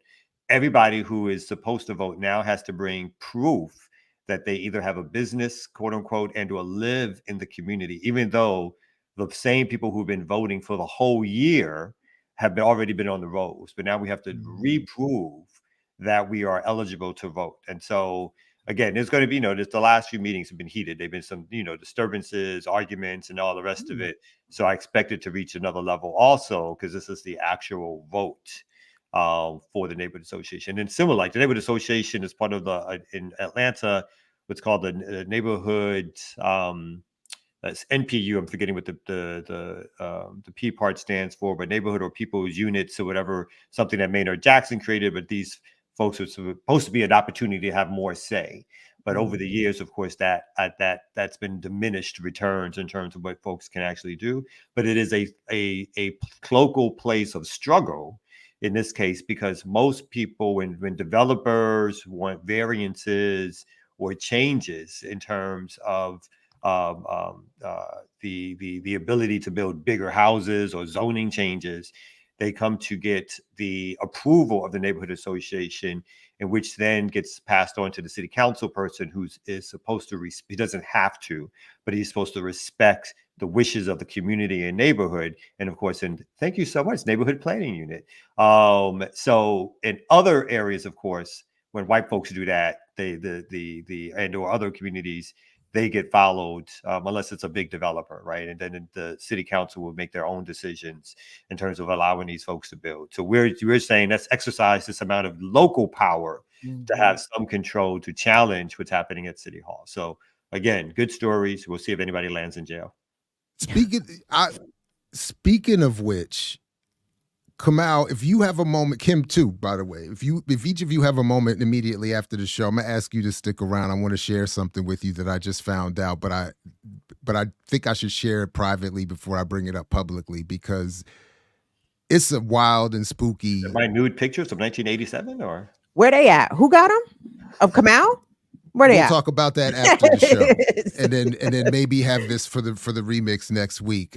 But I did just hear something yesterday that eerily involves me, but it's spooky and has landed someone in jail already. So I would want to. That reminds me, yeah. But what kind of tease is that? I'm trying. It's not a good one. It's just all rushing to the thoughts are coming too quickly. I'm surprised I haven't said more. But you asked a minute ago if I had been dragging to the left the board. I did want to add very quickly, because there was a little bit of a back and forth. So I got an anonymous text message a week or so ago that was purporting to have evidence that suggests that if we do support rent increase limitations, or limitations on rent increases, that this will inhibit contractor and venture capital from investing in the community, will have an overall negative impact on the community. But when I clicked and looked around, there was no evidence. So I brought that up at a previous board meeting. So this is about two weeks ago. And then it came up again on this week's board meeting. And someone, a couple people raised this from the board and from the community, saying, well, we don't want to limit So to the point, your point about, am I dragging anybody? I did overtly say, I want you all to, show your work. Please submit to me any evidence, because whenever I look into it, I don't see any compelling evidence that this is real. And then B, more importantly, I don't care. I don't care if venture capital and contractors find pain in their profits if we put some limitations on the if that is it. So what? So I don't want them to be involved in our governance locally anyway. So I'm happy for us to find other solutions to the community's needs if they don't want to support. So that was about as left a pushback as it got in that meeting.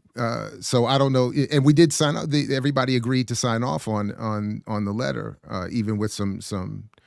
It's always funny how. Yes, D. Lewis, venture capital, outside investment, those who pool their resources just to buy up property and companies, and ultimately, and do have. I'm learning a lot to say about your local political life, even as they live in New York, like. Kimco is up in New York with a fully Gentile-filled elite board of the wealthiest white folks you've ever seen. And they're just sitting up there deciding whose restaurant I get to go to up the street. Mm-hmm. I'm like, nah, man. These developers, to your point, in Northern Virginia, it has been a contentious battle over the development of data centers, the proposed construction of, I think, 9 to 14 data centers. I can't remember if it's Prince William County or Loudoun County, a relatively affluent area, right? And these folks do not want these shits out here, okay? Out there, not where I live, but out there. So long story short, they had commenters coming to the board of supervisors up until 5 a.m. Okay, recently and the community overwhelmingly does not want these data centers coming, but the board of supervisors voted in favor of the developers. So guess who's getting new data centers? Like, I mean, if you think you got some control over your community, wait till the money step up. When the money step up and make their positions known, then everybody starts, faltering. So it's good that we have resistors like you, Jerry Ball, on the advocating for the residents of Hickory Ridge. If you've ever awakened, my bad. Do they come, like, are they making you guys aware of what's going on with the Hickory Ridge Village Center? Because that's like the center of commerce, basically, for that neighborhood. Yeah. So it's kind of it's looking like the Inner Harbor these days. It's all fucked up and falling down, right? That's the point. And the large we did hear that apparently a pub has made a deal to rent out one of the empty space. The point has been that Kimco has bought up the place, and they want to turn it into rental property. They want to build apartments, and it's supposed to be a commercial space for the community that exists. So they've driven out the existing businesses by raising the rent, and then it does look like a relative wasteland when you go over there. It's got the supermarket and then the I think the Japanese restaurant survived or whatever, but it's like, yeah, well, of course the liquor store is going to survive. They bet not take you. Now let's not get crazy. Let's not. You got the liquor store on one end, and then right down the street on the other end from the high school is, of course, the I think they call it a transition center, or the what I used to call the homeless shelter. What I ended up at one point. It's like all of that doesn't get messed with. But anything that is akin to so that's sort of that's the big, that's the behind the specter looming over all of this, is that right there. So if you've ever awakened in your community to something that you were like, well, that's odd, or that's different, you were like, this is how it happens. And so, speaking of it, now I know the both of you, Erica laced us with a couple things here, and I know the both of you are wildly concerned over the constituency I believe is represented in what we've been asked to watch, at least just the first 2 minutes of this video, all relative to related to the discussion we're having about budgets and economics and local thises and that's. So let's check this out here, because I think all of our audience is going to be wildly concerned with this constituency apparently represented here.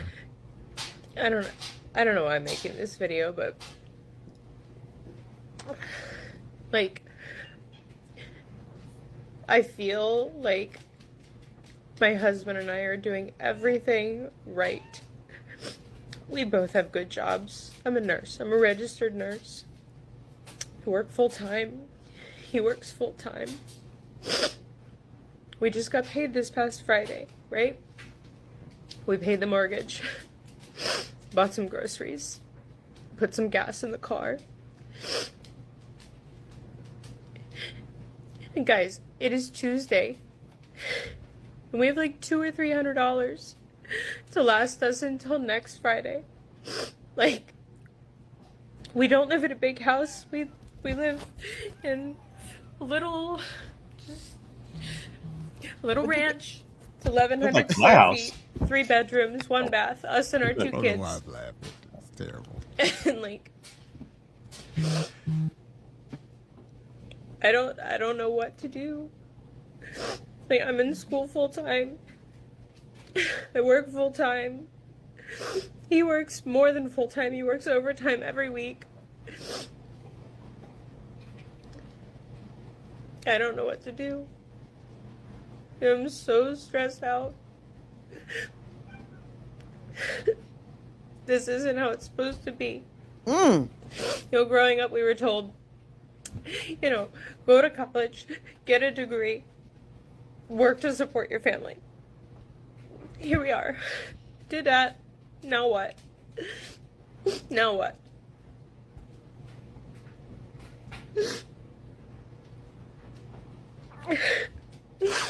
I'm not into politics. I don't follow it. Frankly, that stresses me out too. But like, I don't know, somebody somebody has to do something to change this, because like I make good money. He makes good money.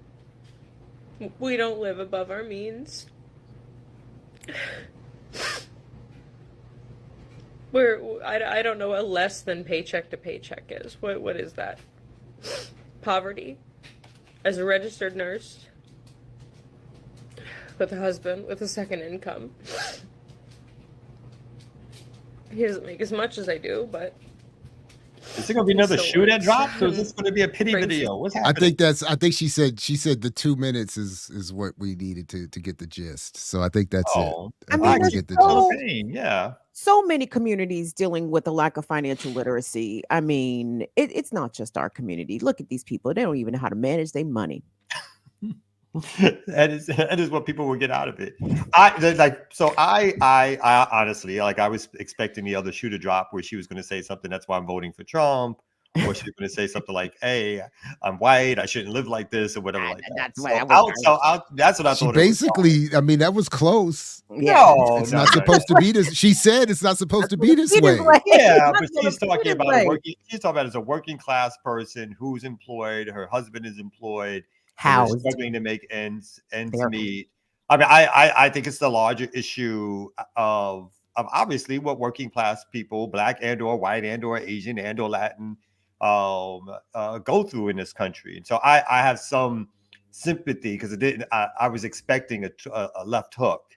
So I will say I mean, I wouldn't make no video about that's something else. That's another conversation, of course. But no, I felt this is the struggle of working class people in this country. Like, it's about making ends meet in a time period where, again, 2 salaries and the rest of it is not cutting it.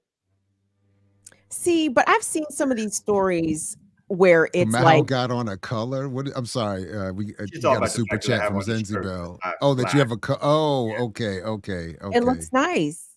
Thank you, Kim. You're sorry. Go ahead, Kim. You were going to say.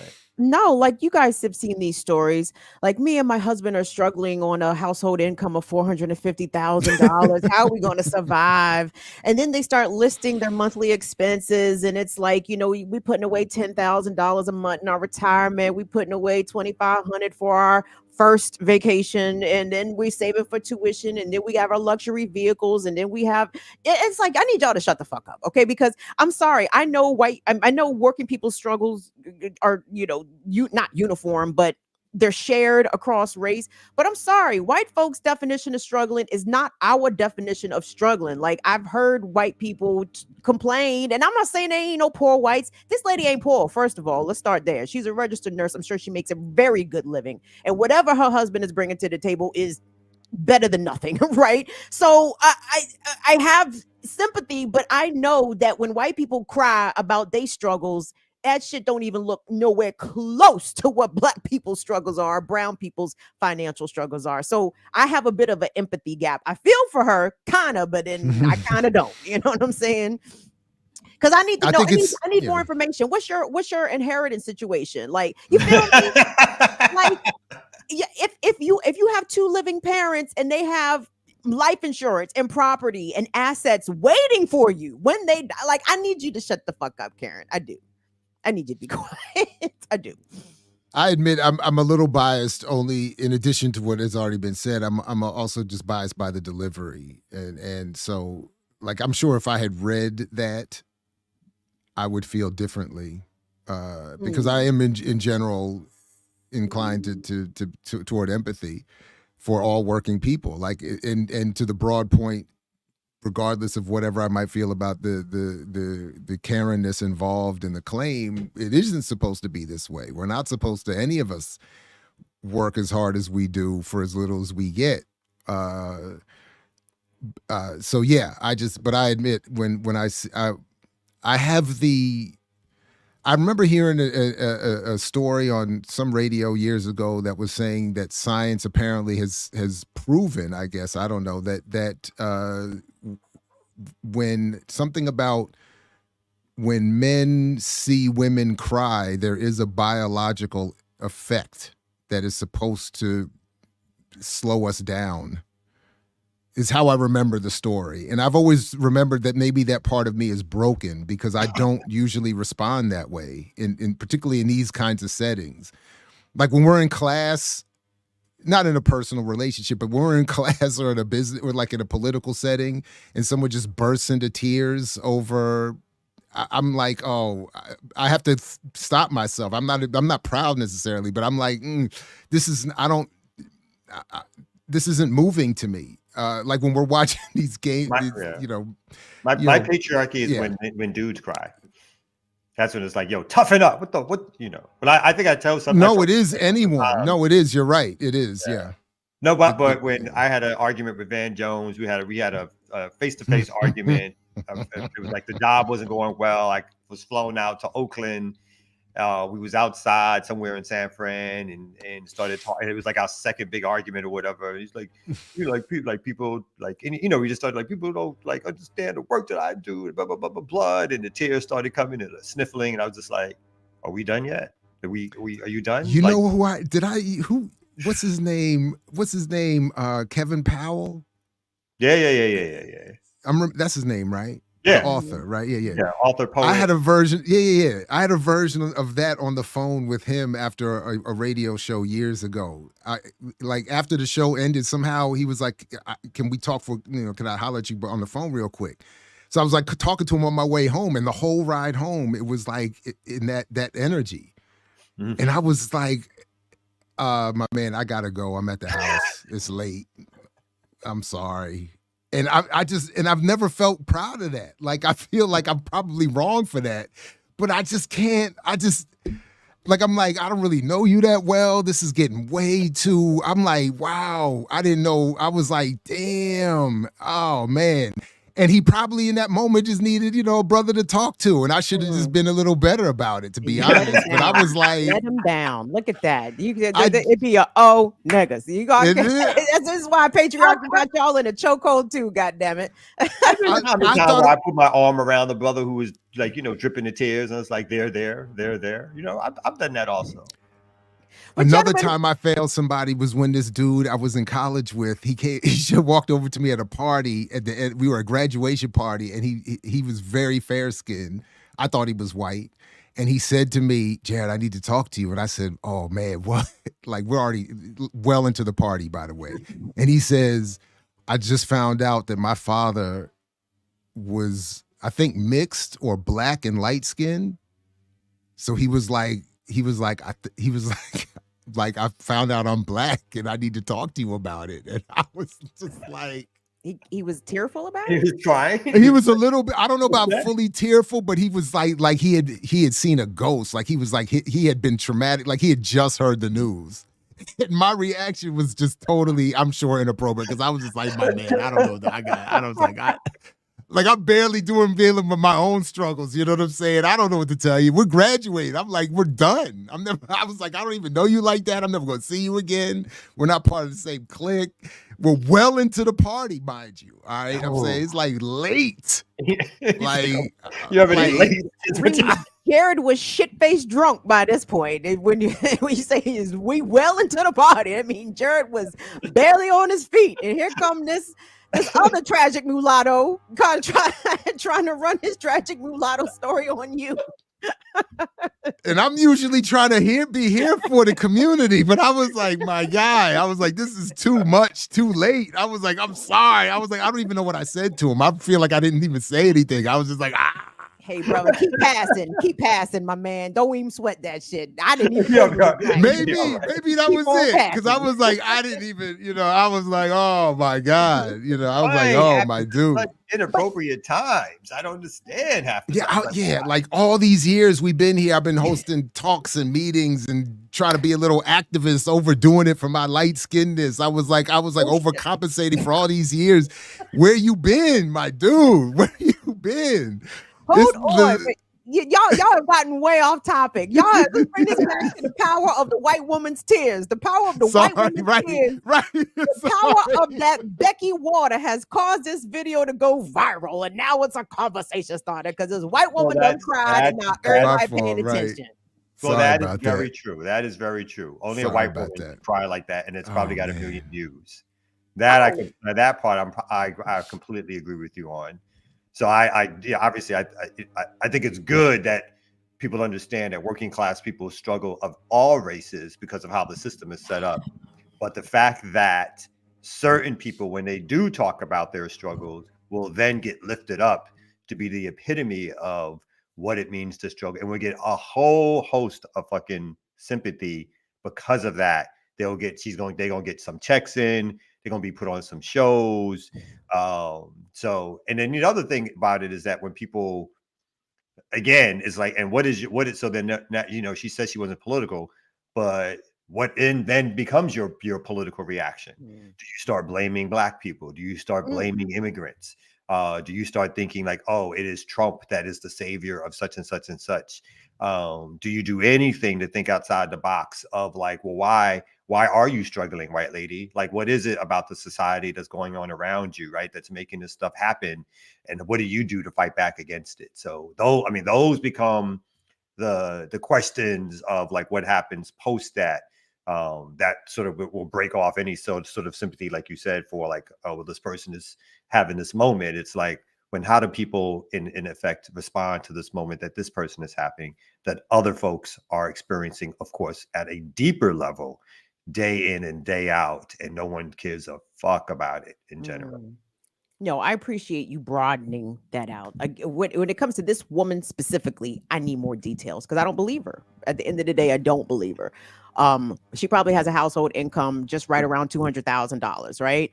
And again, I need to know more about your struggles. Are you struggling because you have a second mortgage on your beach house? Again, like when white people start crying about, I don't have enough. Like we as poor people, especially poor Black, like. We don't even have a grasp of the excesses of which they're supporting, right? Because they will exaggerate.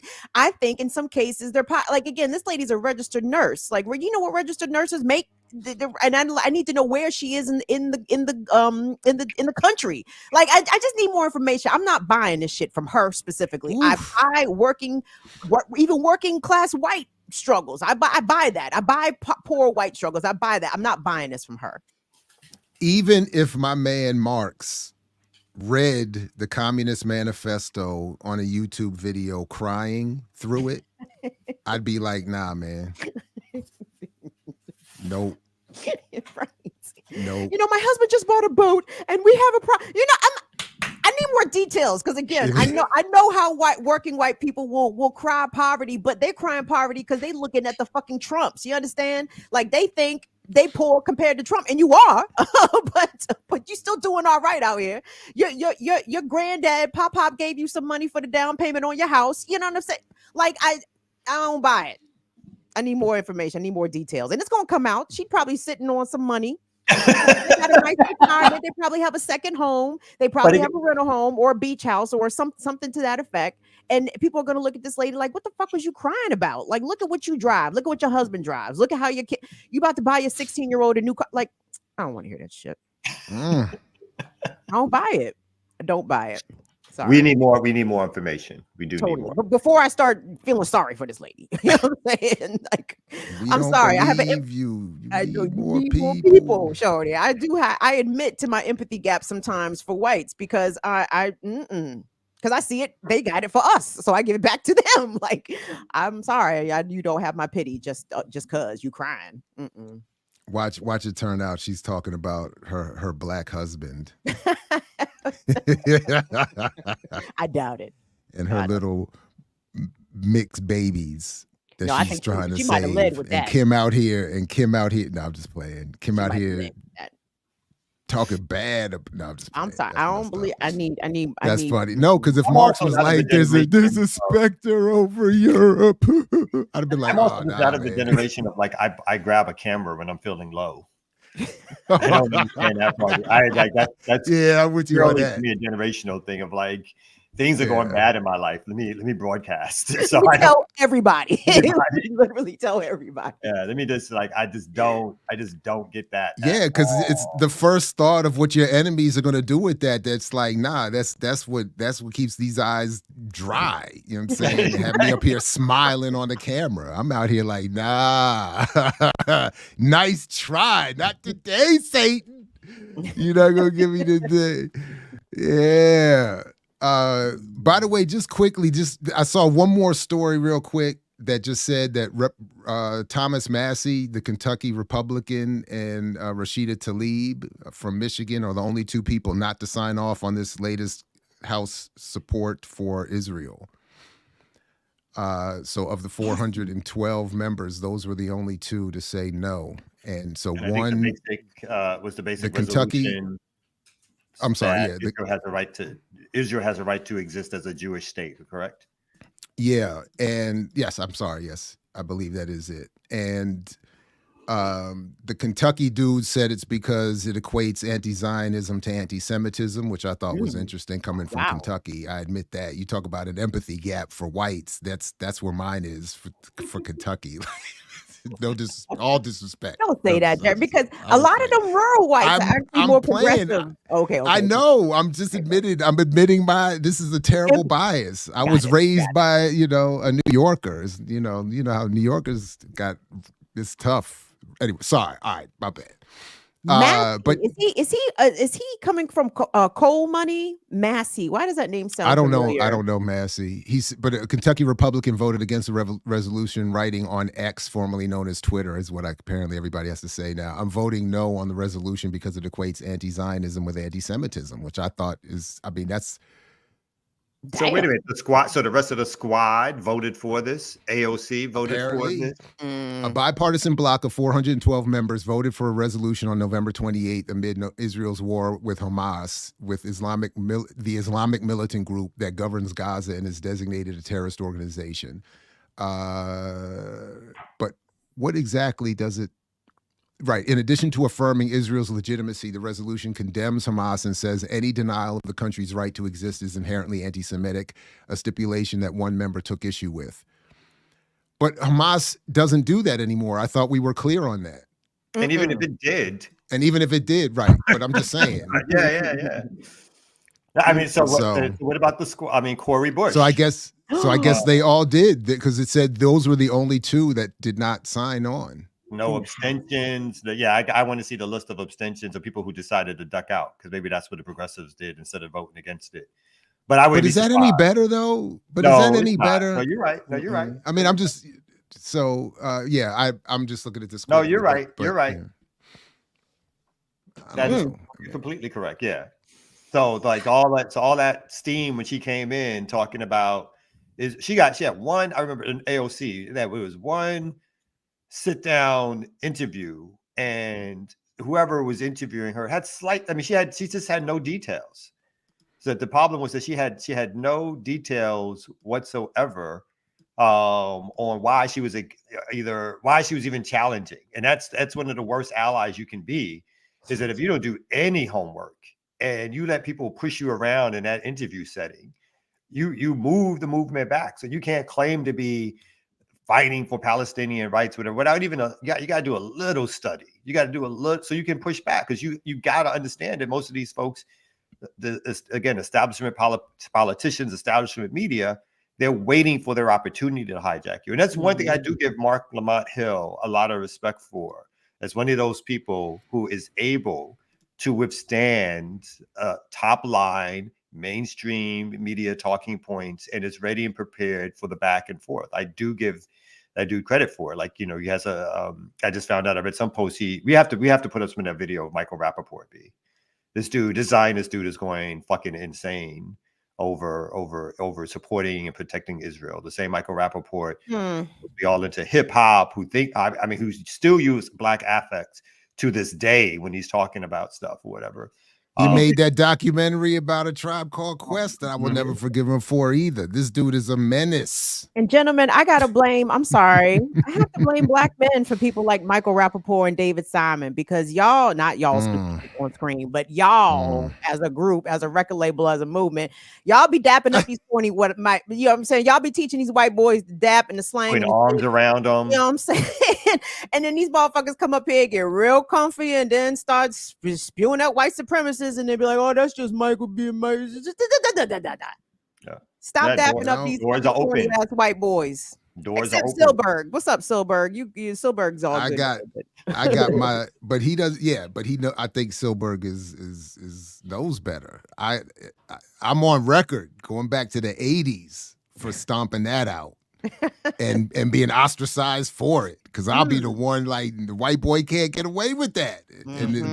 But to your point, it would be other black men, boys, men saying, "Oh, he's cool. Yeah, he's cool. That's the he's famous all line. right. Jared, you the problem. You the problem." Like I'm like, well, I'll be, all right then. There it is. But that's so. Yeah, I'm with you. I hear that. And yeah. Motherfuckers like David Simon get real comfy because niggas like Boyce Watkins go in there and dap him up. And he's been going ham on this Israel thing too. Yep. David Simon been out there loud and I saw some of his Twitter. Like, this dude is out here with his Genius MacArthur grant, calling people all kinds of shit, F, blah, blah. I mean, he's just out here. I'm like, oh, so this is the talented genius writer. This is what you got when it comes to defending Israel. Everybody's a this and a that. Don't get in, because anyway, David Simon has made a block of enemies of a black women journalist in Baltimore. Like, he is, I mean, if you notice, if you pay attention to how he moves on social media, he will absolutely come very hard at black women, myself included, at some point. Oh, really? Oh, yeah. This motherfucker turned his troll army loose on me because I had criticism about his "we run the city" or "we own the city," him pushing that BPD narrative that Sean Stewart killed himself. Like, dog, shut the fuck up. All you doing is taking the police word, and then you going, anyway, you know what? I don't even want to talk about the shit because I'm getting upset. But no, fuck David Simon. Fuck him. Fuck Michael Rappaport. And fuck all y'all who keep dapping up these fucking corny white motherfuckers and making them think that they down and shit, that they can come in here and take up extra space. No. And with that, have a great weekend, everybody. My bad. I think it's a perfect way to end the remix week. We'll be back with EYL in the morning. Anything either of you want to let us know about? Otherwise, yeah, anything? I am going to be addressing the dog napping issue on my show on Friday. It is a problem. Get them. Get them. It's a problem. People are getting their dogs thieved out here in the DC area. I'm quite certain it might be happening in a city where you live as well. Jared, they're taking people's dogs at gunpoint, Jared. What? Why? Yes. But why? What's the point? In a couple of instances, it is absolutely to resell these French bulldogs, which are going for thousands of dollars, right? But it's not only the French bulldogs that are being stolen at gunpoint. Like, in the DC area this year, it has been a range of dog breeds being taken. And it's like, please stop taking people's dogs. I know times is hard. Please don't take people's dogs. But I get it, though. You would have to flash a gun to get mine. Right. Like, you wouldn't be able to just be like, give me your dog. I'd be like, what? This lady got beat But that up. said, you don't have to pull the trigger, though. You wanted, I love my boy to death, but you flashed the toolie, you got it, all right? So I'm just letting you know. You don't have to. I'm not going to ask for proof. People getting beat, people getting stuck up at gunpoint. Yeah, but you would, What's the dog doing all this? What's the point of having a dog? So isn't the dog attacking or biting or? If I'm getting my ass kicked and my dog just standing on the side, I'd be like, take the damn dog. But come on. So to the point, like they're not thieving pit bulls and shit no more, right? Remember they always steal pit bulls and no. They trying to steal foo-foo shishi dogs, right? So this West Highland Terrier, for example, this woman was walking her dog, I think, through Fort Totten in DC, and this man came up and started to literally fight her for her dog. Like, when they did the interview with her on TV, like, her face is all lumped up, like beating people for the dog, like little foo-foo shishi dogs, not like killers like Bagheera, you know what I'm saying? Not like pit bulls and shit, but like it's wild. But I want to talk about it because it's a reflection of the times. I think it's a reflection of the income disparity. You know what I mean? There's a lot of things going on right now with these dog nappings, but it's a problem. All right, y'all. All right. Peace if you're willing to fight for it, like Fred Hampton used to say. Thanks, everybody. Yo, like, dog, share, subscribe, and ring the bell. Let's go.